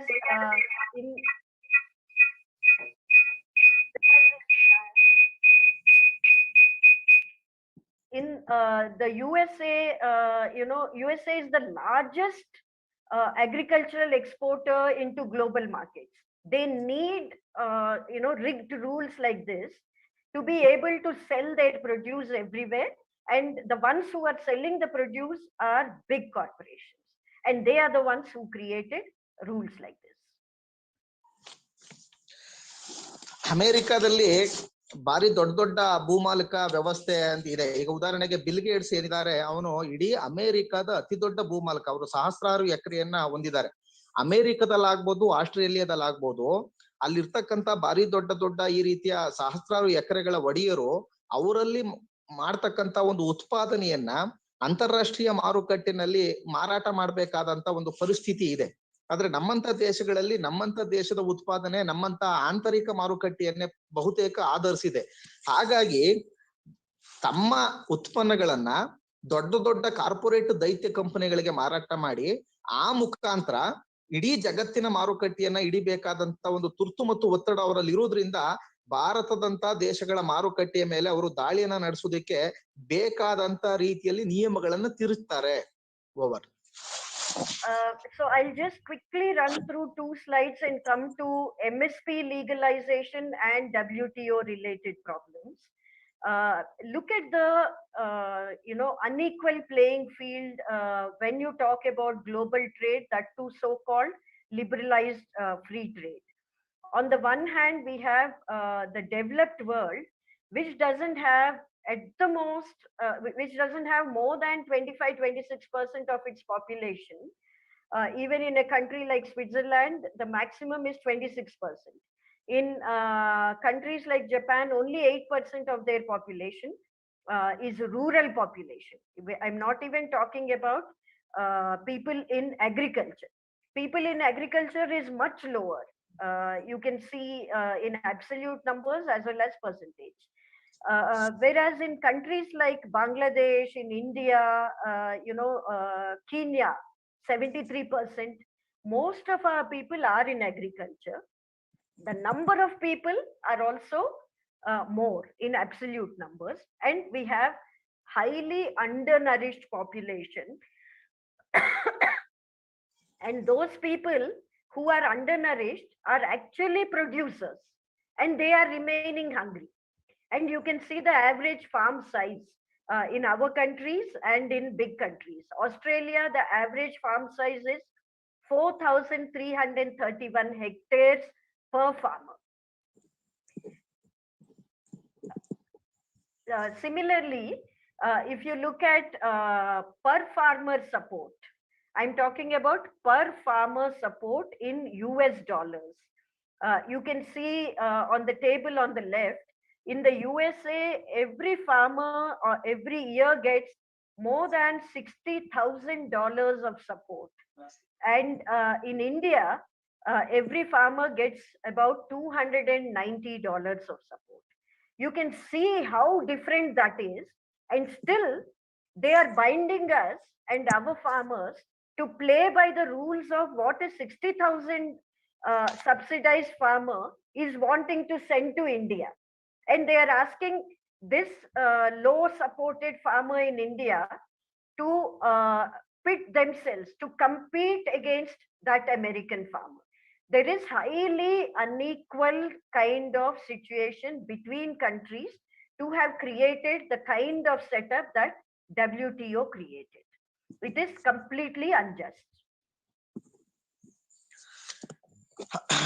MSP ಕಾನೂನುಬದ್ಧಗೊಳಿಸುವಿಕೆ ಮತ್ತು ಉದಾರೀಕರಣಗೊಂಡಂತ ಒಂದು ಮಾರುಕಟ್ಟೆ ಸಂಬಂಧಪಟ್ಟಂತೆ ನಾವು ಮಾತಾಡೋದಾದ್ರೆ, ನೀವು ನೋಡಿ Switzerland ನಲ್ಲಿ ಗ್ರಾಮೀಣ ಜನ, ಅಲ್ಲಿ ಸ್ವಿಟ್ಜರ್ಲೆಂಡ್ ನಲ್ಲಿ 25% 26% ಜನ ಇದ್ದಾರೆ.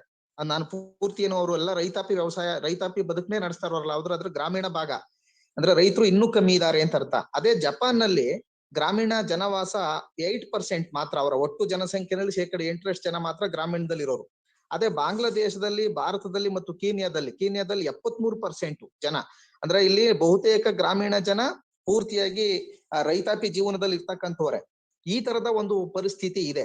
ಈಗ ಹೆಚ್ಚು ಅಪೌಷ್ಟಿಕಾಂಶದಿಂದ ನರಳ್ತಾ ಇರ್ತಕ್ಕಂಥವ್ರು ಹೆಚ್ಚು ಈ ಆಹಾರ ಧಾನ್ಯಗಳನ್ನ ಉತ್ಪಾದನೆ ಮಾಡ್ತಾ ಇರ್ತಕ್ಕಂಥವ್ರೆ, ಅಂದ್ರೆ ಕೃಷಿ ಉತ್ಪಾದನೆ ತೊಡಗಿರ್ತಕ್ಕಂಥವ್ರೆ ಹೆಚ್ಚು ಅಪೌಷ್ಟಿಕತೆಗೆ ಒಳಪಟ್ಟಿರ್ತಕ್ಕಂಥವ್ರು. ಅದೇ ರೀತಿ ನಾವು ಈ ಪ್ರತಿಯೊಬ್ಬ ರೈತರು ಹೊಂದಿರ್ತಕ್ಕಂಥ ಭೂಮಿ ಎಷ್ಟಿದೆ ಅಂತಕ್ಕಂಥದ್ದನ್ನ ನಾವು ನೋಡಿದ್ರೆ, ಆಸ್ಟ್ರೇಲಿಯಾದಲ್ಲಿ ಪ್ರತಿ ರೈತನಿಗೆ 4,331 ಹೆಕ್ಟೇರ್ ಇದೆ. ಅದೇ ಭಾರತದಲ್ಲಿ ನಿಮಗೆ ಎಷ್ಟಿದೆ ಅಂತ ನಿಮಗೆ ಗೊತ್ತು. ಅದೇ ರೀತಿ ಅಲ್ಲಿಯ ರೈತರು ಏನು ಸರ್ಕಾರದಿಂದ ಪಡಿತಾ ಇರ್ತಕ್ಕಂಥ ಬೆಂಬಲವನ್ನ ನಾವು ನೋಡಿದ್ರೆ, ಅಮೆರಿಕಾದಲ್ಲಿ ಪ್ರತಿಯೊಬ್ಬ ರೈತ ವರ್ಷಕ್ಕೆ $60,000 ಬೆಂಬಲವಾಗಿ ಪಡಿತಾನೆ. ಅದೇ ಭಾರತದಲ್ಲಿ $290 ಬೆಂಬಲವನ್ನ ಪಡಿತಾ ಇದ್ದಾರೆ.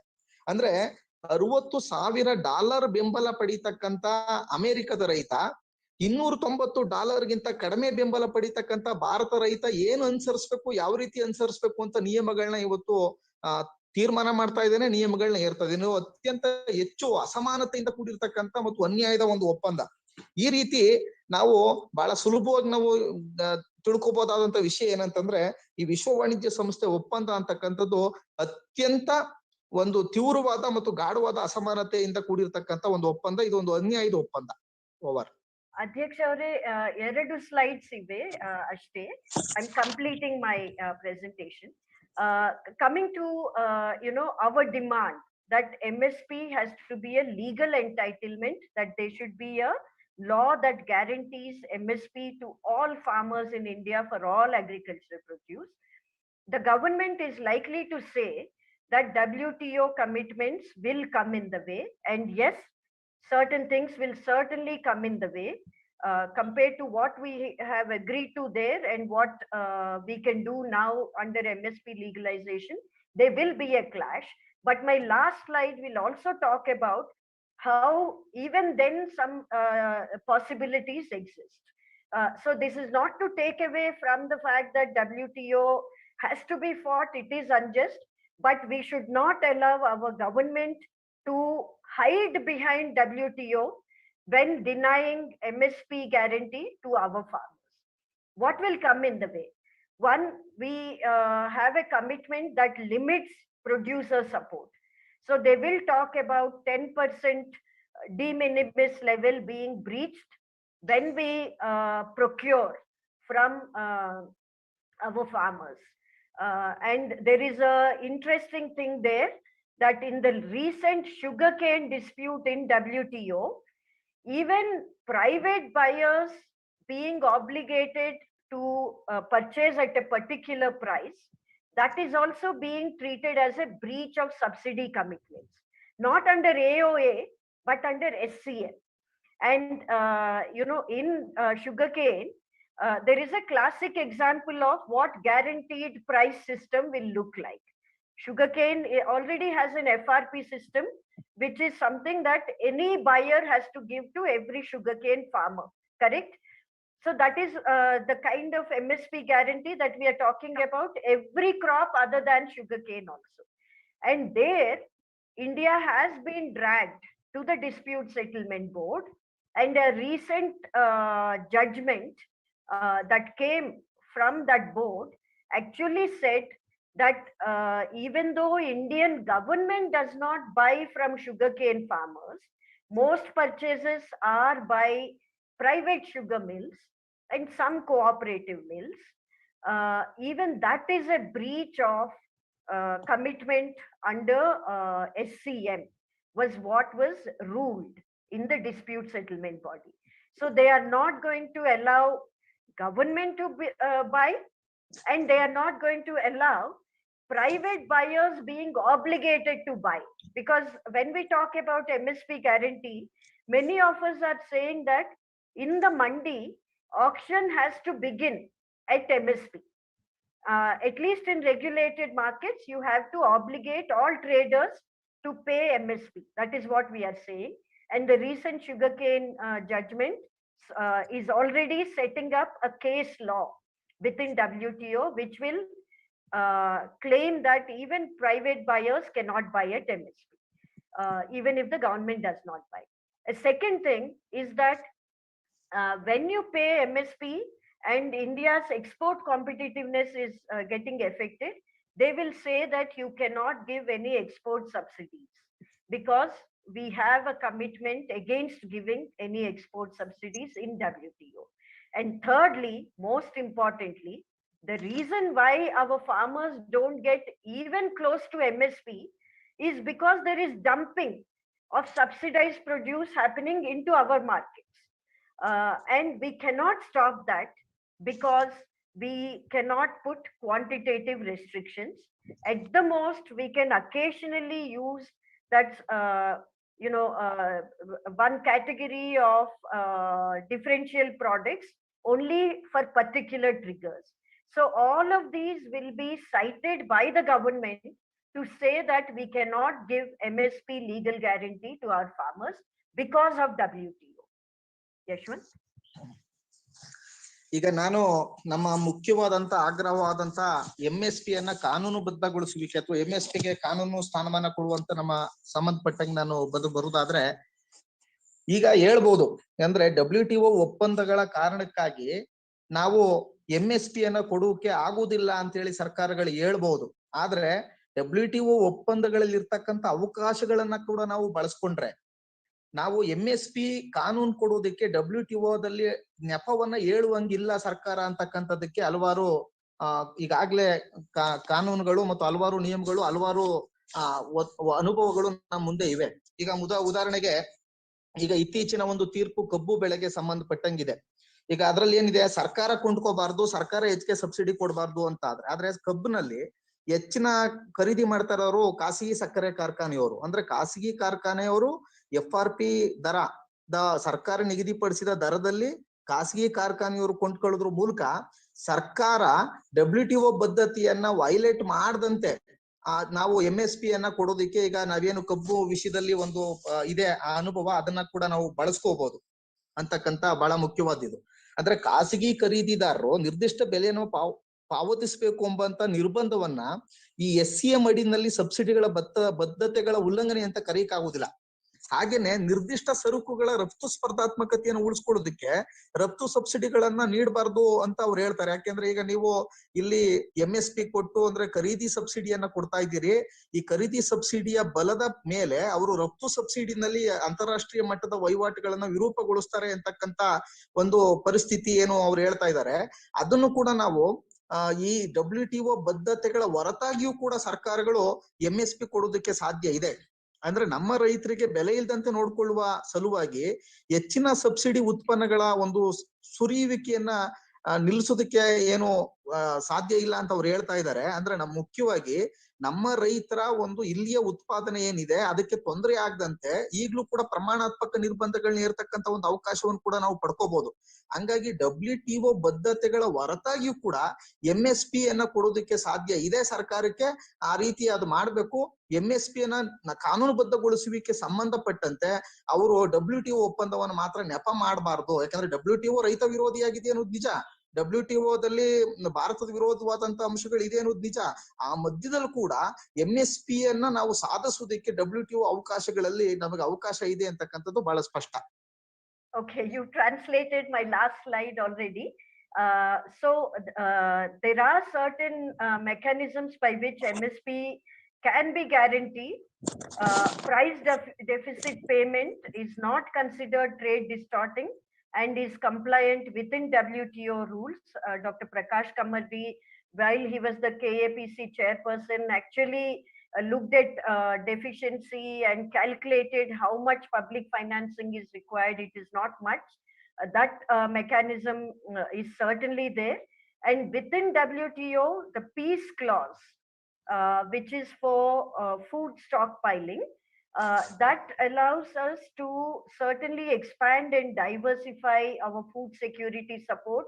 Millets, pulses and so on can certainly be procured, purchased and distributed without being challenged, because we have now a indefinite peace clause, but we've got to convert it into a permanent solution rather than this negotiation of a peace clause. And this started with Bali, ministerial conference, but a little more space has been found subsequently. Similarly, India can reorganize its subsidies to farmers and reclassify them, and we all have to fight for a development box other than green box and special differential treatment. And we have to ask for per capita support to be the basis of rules in WTO, not total support to agriculture. And finally, the most important thing is all agreements related to agriculture within WTO have to be taken out. Only then will there be a level playing field. And importantly, while we are fighting WTO successfully, free trade agreements are coming up which are compromising our position on agriculture. India should not sign any free trade agreements because they will also come in the way of MSP guarantee. I will stop there. Thank you so much, Adhyaksha. ಈಗ ಬೆಲೆ ವ್ಯತ್ಯಾಸ ಪಾವತಿಯನ್ನ WTO ನಿಯಮದ ಒಳಗಡೆ ದೂರು ಅಂತ ಪರಿಗಣಿಸೋದಕ್ಕೆ ಸಾಧ್ಯ ಇಲ್ಲ. ಈಗ ಮುಖ್ಯವಾಗಿ WTOದಲ್ಲೇ ಈಗ ಇರ್ತಕ್ಕಂಥ ಒಂದು ಪೀಸ್ ಕ್ಲಾಸ್ ಏನಿದೆ, ಒಂದು ಶಾಂತಿ ಷರತ್ತು ಅಂತ ಏನಿದೆ, ಅದಕ್ಕೆ ಸಂಬಂಧಪಟ್ಟಂಗೆನೆ ನಮ್ಮ ದೇಶದಲ್ಲಿ ಇರ್ತಕ್ಕಂಥ ಬಡ ಜನರಿಗೆ ಆಹಾರ ಭದ್ರತೆಯ ಬೆಂಬಲವನ್ನ ಒದಗಿಸೋದಕ್ಕೆ ಮತ್ತು ಅವ್ರಿಗೆ ಅತಿ ಹೆಚ್ಚು ವೈವಿಧ್ಯಮಯವಾದಂತ ಆಹಾರ ಧಾನ್ಯಗಳನ್ನ ಒದಗಿಸೋದಕ್ಕೆ ಬೇಕಾದಂತ ಒಂದು ಭದ್ರತೆ ನೀಡೋದಕ್ಕೆ ಈ ಅವಕಾಶವನ್ನ ಬಳಸ್ಕೋಬೇಕು. ಇದು ಒಂದು ಅನಿರ್ದಿಷ್ಟ ಅವಧಿಯವರೆಗೆ ಈ ಪೀಸ್ ಕ್ಲಾಸ್ ನ ಒಳಗೊಂಡಿದ್ರು ಕೂಡ ಇದನ್ನ ಒಂದು ಶಾಶ್ವತ ನಿಯಮವಾಗಿ ನಾವು ಇದನ್ನ ಗೆದ್ಕೊಳ್ಬೇಕಾದಂತ ಒಂದು ಅಗತ್ಯ ಕೂಡ ಇದೆ. ಅದೇ ರೀತಿ ಭಾರತ ತನ್ನ ರೈತರಿಗೆ ಏನು ಬೆಂಬಲ ಕೊಡ್ಬೇಕಾಗಿದೆ ಅದು ಸಂಬಂಧಪಟ್ಟಂಗೆ ಅದು ಏನು ಗ್ರೀನ್ ಬಾಕ್ಸ್ ಇದೆ, ಅದು ವಿಶೇಷ ಮತ್ತು ವಿಭಿನ್ನವಾಗಿ ನಡ್ಸ್ಕೊಳ್ತಕ್ಕಂಥದ್ದು ಈ ಅಭಿವೃದ್ಧಿ ಏನಿದೆ ಈ ವಿಷಯ, ಅದಕ್ಕಾಗಿ ನಾವು ಹೋರಾಟ ಮಾಡ್ಬೇಕಾಗಿದೆ. ಅದಲ್ದೇನೆ ತಲಾವಾರು ರೈತರ ಬೆಂಬಲಕ್ಕಾಗಿ ಮಾರ್ಪಾಟ ಮಾಡಲು ನಿಯಮಗಳಲ್ಲಿ ಕೂಡ ಸುಧಾರಣೆ ತರಬೇಕು. ಬಹಳ ಮುಖ್ಯವಾದ ಅಂಶ ಏನಂತಂದ್ರೆ WTOದಿಂದ ಕೃಷಿಯನ್ನ ಹೊರಗಿಡುವುದು ಬಹಳ ಮುಖ್ಯವಾದದ್ದು. ಹೊರಗಿಡದೇನೆ ನಾವು ಇದರಲ್ಲಿ ಏನು ಸೆಣಸಾಟ ಮಾಡುವುದಕ್ಕೆ ಸಾಧ್ಯ ಆಗುದಿಲ್ಲ. ಇದೆಲ್ಲ ಮಾಡಿದ್ರು ಒಂದು ಸಮಾನವಾದಂತ ಮೈದಾನ ನಮ್ಗೆ ಸಿಗಬೇಕು ಅಂತ ಹೇಳಿದ್ರೆ WTO ನಾವು WTO ದಿಂದ ಕೃಷಿಯನ್ನ ಹೊರಗಿಡ್ಬೇಕು ಮತ್ತು ಕೃಷಿಯನ್ನ ಒಳಗೊಂಡಿರ್ತಕ್ಕಂತ ಯಾವುದೇ ಮುಕ್ತ ವ್ಯಾಪಾರ ಒಪ್ಪಂದಗಳಿಗೆ ಭಾರತ ಸಹಿ ಮಾಡಬಾರ್ದು. Over. Okay, thank you Kavitaji. Kavita ರವರು WTO ಒಪ್ಪಂದಗಳು ಮತ್ತು ಅದಕ್ಕೆ ಸಂಬಂಧಪಟ್ಟಂತ ಅಪಾಯಗಳನ್ನ ಕುರಿತು ಇದುವರೆಗ ಮಾತಾಡಿದರೆ ಅದನ್ನ ಬಹಳ ಕನ್ನಡಕ್ಕೆ ಅನುವಾದ ಮಾಡಿದಂತ ಯಶವಂತ್ ಅವರು ಬಹಳ ನೀಟಾಗಿ ಅನುವಾದವನ್ನ ಮಾಡಿದ್ದಾರೆ. ಹಾಗಾಗಿ ತಮ್ಮೀರ್ವರೆಗೂ ಈ ಒಂದು ಆನ್ಲೈನ್ ಸಬ್ಮಿಷನ್ ಏನಿತ್ತು ಮಾಡಿದ್ದಕ್ಕೆ ತಮ್ಮೆಲ್ರಿಗೂ ಕೂಡ ಧನ್ಯವಾದವನ್ನ ಹೇಳ್ತಾ, ಈಗ ಮುಂದಿನ ಸ್ಪೀಕರ್ ರೆಡಿ ಇರೋ ಕಾರಣಕ್ಕೆ ನಾನು ಹೆಚ್ಚು ಸಮಯ ತಗೊಂಡಲ್ಲೇ ನನ್ನ ಮಾತನ್ನ ಮುಕ್ತಾಯ ಮಾಡ್ತೇನೆ. ಎಲ್ರಿಗೂ ಧನ್ಯವಾದ.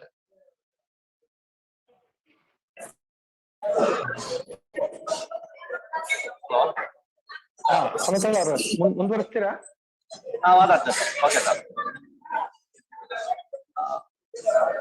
ಓಕೆ ಸರ್, ಈಗ ನಾವು ಎರಡನೇ ವಿಚಾರಕ್ಕೆ ನಾವು ಹೋಗೋಣ. ಈಗ ಈ ಸಭೆಯ ಅಧ್ಯಕ್ಷತೆಯನ್ನ ಪಡಲ್ಪರ ನಾಗೇಂದ್ರ ಅವರು, ರಾಜ್ಯ ರೈತ ಮುಖಂಡರು ಇವರು ವಹಿಸ್ಬೇಕು ಅಂತ ಹೇಳಿ ಕೇಳ್ಕೊಳ್ತೀವಿ. ಅದೇ ರೀತಿ ಸಂಯುಕ್ತ ಹೋರಾಟದ ಮುಖಂಡರು ಕೂಡ ಹೌದು ಈ ಸಭೆ ಅಧ್ಯಕ್ಷತೆ ವಹಿಸ್ಬೇಕು ಅಂತ ಪಡಲ್ಪರ ನಾಗೇಂದ್ರ ಅವ್ರನ್ನ ಕೇಳ್ಕೊಳ್ತೀವಿ. ಮತ್ತು ಇದರ ಈ ಎರಡನೇ ವಿಚಾರನ ಮಾತಾಡಲಿಕ್ಕೆ ಡಾಕ್ಟರ್ TN ಪ್ರಕಾಶ್ ಕಮ್ಮಡಿ ಅವರು ಮಾತಾಡಬೇಕಾಗಿದೆ. ಅವರು ಕನಿಷ್ಠ ಬೆಂಬಲ ಬೆಲೆ ಮತ್ತು ಅದರ ಒಳ ಮತ್ತು ಹೊರಗಡೆ ಏನಿದೆ ಅನ್ನೋ ಅಂಶವನ್ನು ಅವರು ಮಾತಾಡ್ತಾರೆ. ಹಾಗಾಗಿ ಈಗ ಎರಡನೇ ಗೋಷ್ಠಿಯನ್ನು ಮಾಡಬೇಕು. ಮತ್ತು ಇದರ ಪ್ರಶ್ನೆ ಉತ್ತರಗಳನ್ನ ಫೇಸ್ಬುಕ್ ಅಲ್ಲಿ ಲೈವ್ ಬರ್ತಾ ಇದೆ.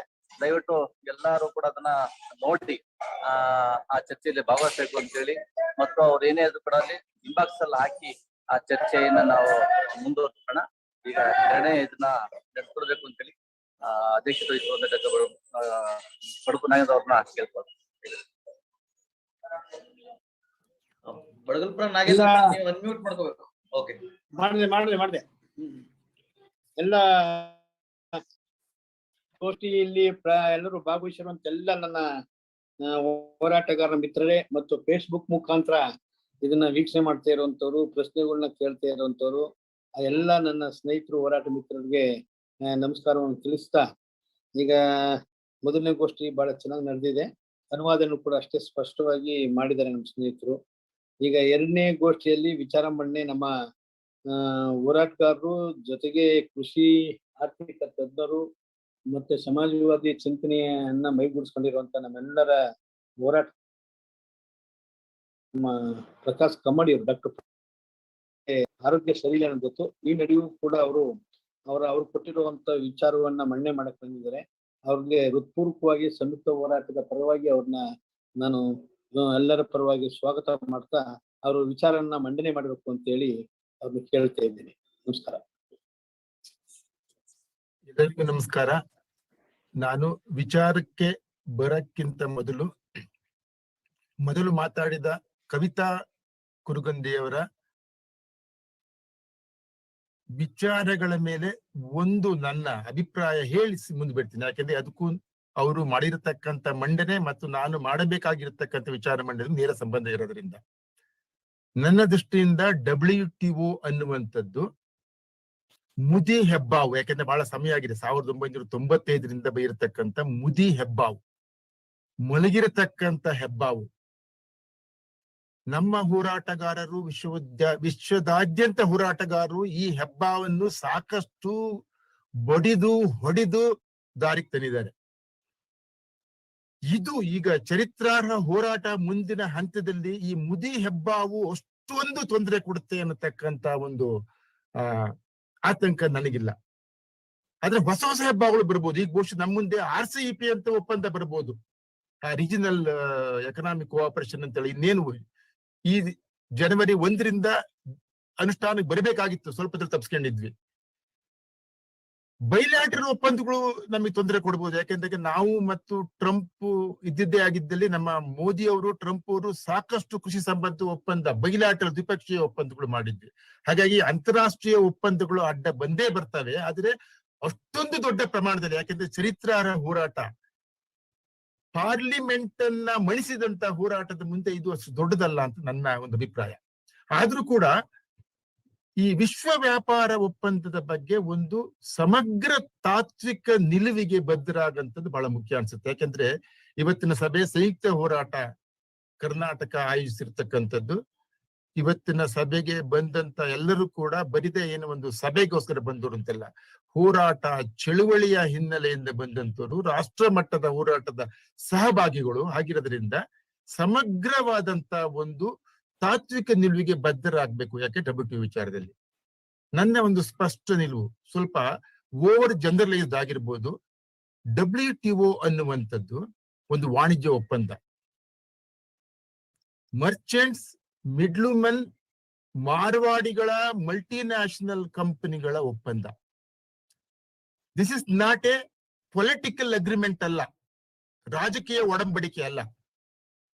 WTOಗೆ ಸೈನ್ ಹಾಕಿರ್ತಕ್ಕಂಥದ್ದು ವಾಣಿಜ್ಯ ಸಚಿವರು, ಬಹಳಷ್ಟು ರಾಷ್ಟ್ರಗಳಲ್ಲಿ ವಾಣಿಜ್ಯ ಕಾರ್ಯದರ್ಶಿಗಳು ಸೈನ್ ಹಾಕಿದ್ದಾರೆ ಹೊರತು ಇದಕ್ಕೆ ದೇಶದ ಪ್ರಧಾನ ಮಂತ್ರಿಗಳು ಅಧ್ಯಕ್ಷರು ಸೈನ್ ಹಾಕಿಲ್ಲ. ಹಾಗೆ this is not A political agreement ಅಲ್ಲ. ಯಾಕೆಂದಾಗ ವಾಣಿಜ್ಯಕ್ಕೆ ಒಂದು ಸ್ಥಾನ ಉಂಟು, ಆ ಸ್ಥಾನ ಏನನ್ನು ತೋರಿಸ್ಬೇಕು ಹೊರತು ಪ್ರತಿಯೊಂದು ವಿಚಾರದಲ್ಲಿ ವಾಣಿಜ್ಯ ಮತ್ತು ಆ ಒಪ್ಪಂದ ಅಡ್ಡ ಬರಂಗೆ ತೋರ್ಸಕ್ ಕೊಡ್ತು. ಯಾಕಂದ್ರೆ ಈಗಾಗಲೇ ಸಾಕಷ್ಟು ನಾವು ಮುಂದುವರೆದಿದ್ವಿ. ಈಗ ನಮ್ಮ ಮುಂದಿರ್ತಕ್ಕಂಥ ವಿಚಾರ ಹೋರಾಟದ ಅತ್ಯಂತ ನಿರ್ಣಾಯಕ ಹಂತ, ರೈತ ಚಳುವಳಿಗಳು. 3 ಕಾಯ್ದೆ ವಾಪಸ್ ತಗೊಂಡಿದ್ದೇ ಉದ್ದೇಶ ಅಲ್ಲ, ಬಹುಶಃ ವರ್ಷಗಟ್ಟಲೆಯ ಒಂದು ಈ ಒಳಗುದಿ ಏನಿತ್ತು, ರೈತರಿಗೆ ಒಂದು ನ್ಯಾಯಯುತವಾದ ಬೆಲೆ ಬೇಕು, ಆ ಒಳಗುದಿ ಅನ್ನೋದು ಹೊರಗಡೆ ಬರ್ತಾ ಇದೆ. ಅದು ಅತ್ಯಂತ ಸ್ಪಷ್ಟ ರೂಪದಲ್ಲಿ ಹೊರಗಡೆ ಬರ್ತಿದೆ. ಬೆಂಬಲ ಬೆಲೆಗೆ ಕಾನೂನಿನ ಸ್ವರೂಪ ಕೊಡಿ ಅಂತ.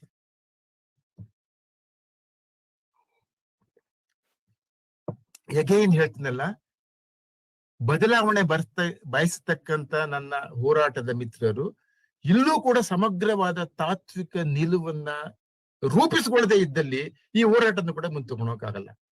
ಇದು ಬರೀ ಟೆಕ್ನಿಕಲ್ ಆದ ವಿಚಾರ ಅಲ್ಲ, ಬೆಂಬಲ ಬೆಲೆಗೆ ಕಾಯ್ದೆ ಸ್ವರೂಪ ಕೊಡಿ ಅಂತಕ್ಕಂಥದ್ದು.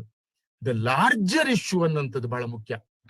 ಲಾರ್ಜರ್ ಇಶ್ಯೂನ್ ಬಿಟ್ರೆ ರೈತರಿಗೆ ಲಾಭದಾಯಕ ಬೆಲೆಯ ಹಕ್ಕು, ರೈಟ್ ಟು ರೆಮ್ಯುನರೇಟಿವ್ ಪ್ರೈಸ್ ಅಂತಕ್ಕಂಥದ್ದು ಹಲವಾರು ಹಕ್ಕುಗಳಿದಾವೆ.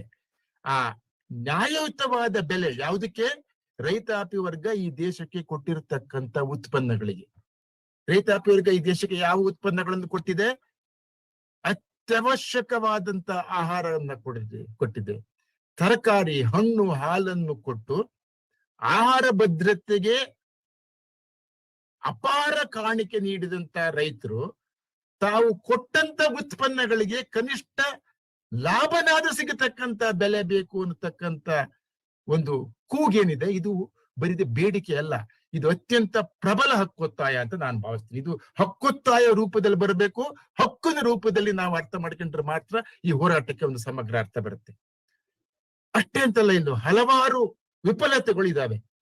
ಬೆಂಬಲ ಬೆಲೆ ಅನ್ನುವಂಥದ್ದು ಸರ್ಕಾರ ರೈತರಿಗೆ ಮುಂಚಿತವಾಗಿ ಕೊಡ್ತಕ್ಕಂತ ಒಂದು ಭರವಸೆ. 23 ಬೆಳೆ ಅಂತ ಹೇಳ್ತೀವಲ್ಲ, ಅದು 14, 15 ಮುಂಗಾರಿಗೆ ಈ ಬೆಳೆಗಳನ್ನು ನೀವು ಬೆಳೆಯಿರಿ. ಇದು ಬೇರೆ ಯಾವ ಬೆಳೆಗಳಲ್ಲ, ಅಕ್ಕಿ, ಗೋಧಿ, ರಾಗಿ, ಜೋಳ ಇಂಥ ಬೆಳೆಗಳನ್ನು ಬೆಳೆಯಿರಿ. ಆಹಾರ ಭದ್ರತೆಗೆ ಬಹಳ ಮುಖ್ಯವಾದಂತ ಬೆಳೆಗಳು. ಈ ಬೆಳೆಗಳನ್ನು ನೀವು ಬೆಳೆದಿದ್ದೇ ಆದಲ್ಲಿ ನೀವು ಈ ಬೆಳೆಯನ್ನು ನಿಮಗೆ ಸಿಗುವ ಒಂದು ಭರವಸೆ ತೆಗೆದುಕೊಳ್ತೀವಿ ಅಂತಕ್ಕಂಥ ಒಂದು ಕಮಿಟ್ಮೆಂಟ್. ಅದೇ ತರ ಹಿಂಗಾರಿಗೆ ಒಂದು 7-8 ಬೆಲೆ, ಮತ್ತು ವರ್ಷಡಿ ಬೆಳೆತಕ್ಕಂತ ಕಬ್ಬು, ತೆಂಗು ಈ ತರ 4-23 ಬೆಳೆಗಳಿಗೆ. ಇದು ಈ ವಚನ ಏನುಂಟು, ಭರವಸೆ ಏನುಂಟು ಈಡಿಲ್ಲ.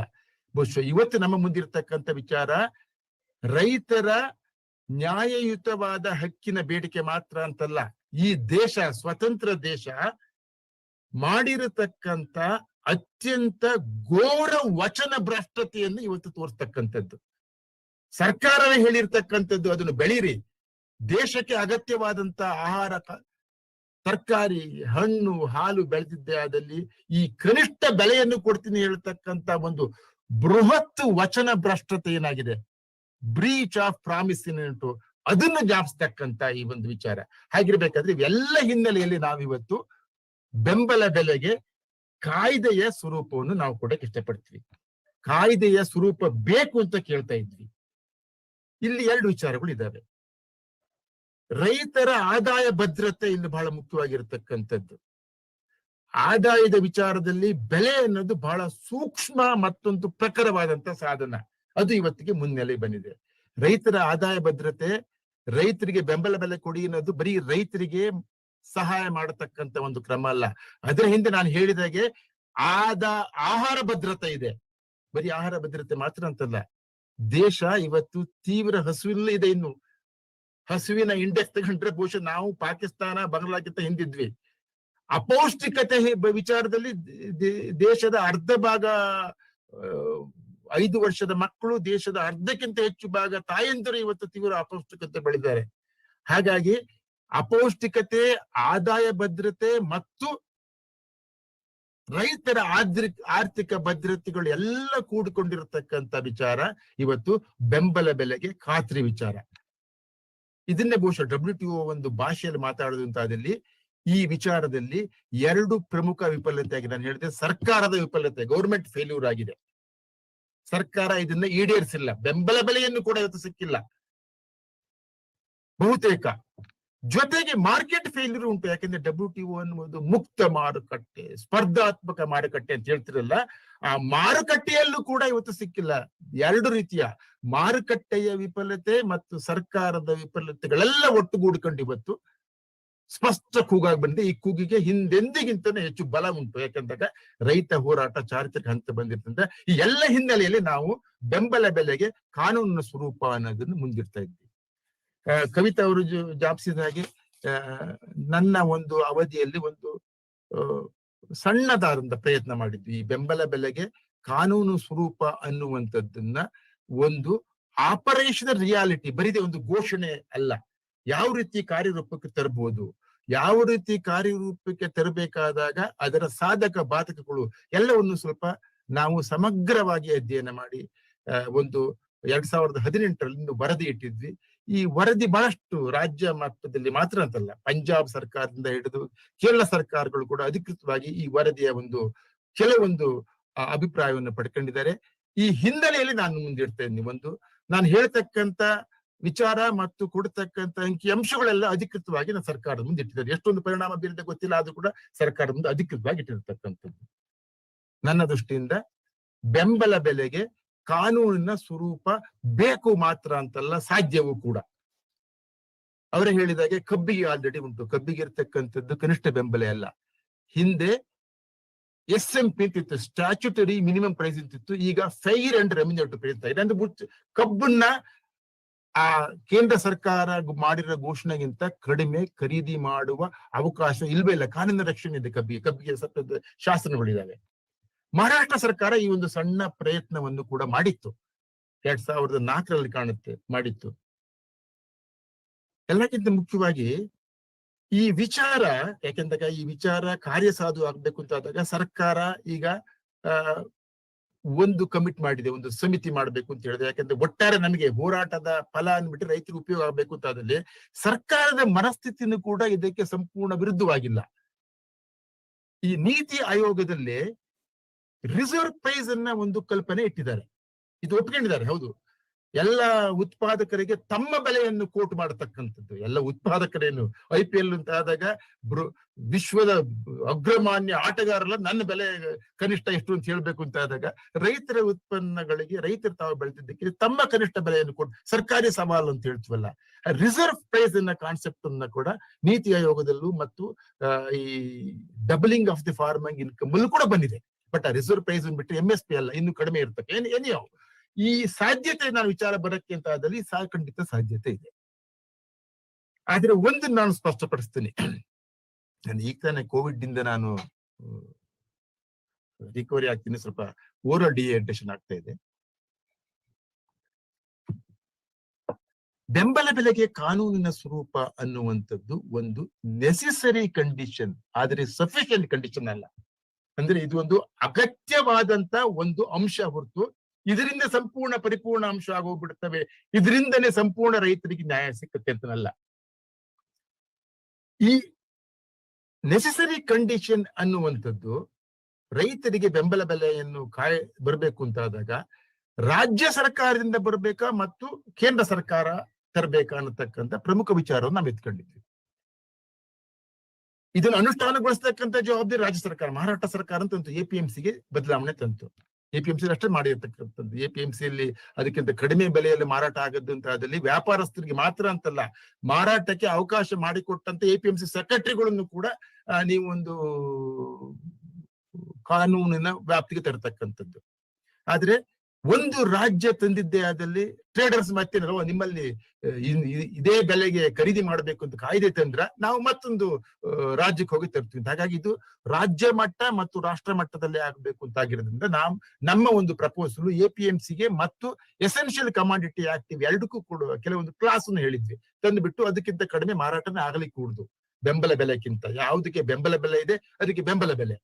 ಆದ್ರೆ ನಾವು ಕರ್ನಾಟಕ ರಾಜ್ಯದಲ್ಲಿ ಯೋಚನೆ ಮಾಡಿದಾಗ ಕರ್ನಾಟಕ ರಾಜ್ಯದ ಹೆಚ್ಚು ಕಡಿಮೆ 22 ಬೆಳೆಗಳು ಪ್ರಮುಖವಾಗಿ ಮಾರುಕಟ್ಟೆ ದೃಷ್ಟಿಯಿಂದ ಬಹಳ ನಾಜೂಕಿನ ಬೆಳೆಗಳು. ಅಂದ್ರೆ ತೀವ್ರ ಬೆಲೆ ಏರಿಳಿತ ಆಗೋಗ್ಬಿಟ್ಟು ಸರ್ಕಾರದ ಹಸ್ತಕ್ಷೇಪವನ್ನು ಬಯಸಿರ್ತಕ್ಕಂಥದ್ದಲ್ಲಿ 14 ಕೃಷಿ ಬೆಳೆಗಳು ಮತ್ತು 10-12 ತೋಟಗಾರಿಕೆ ಬೆಳೆಗಳು ಇನ್ಕ್ಲೂಡಿಂಗ್ ಅಡಿಕೆಯನ್ನು ಕೂಡ ಬರ್ತದೆ. ಯಾಕಂದ್ರೆ ಅಡಿಕೆಯನ್ನು ಬೆಂಬಲ ಬೆಲೆ ವ್ಯಾಪ್ತಿಯಲ್ಲಿ ನಾವು ತಂದಿದ್ವಿ.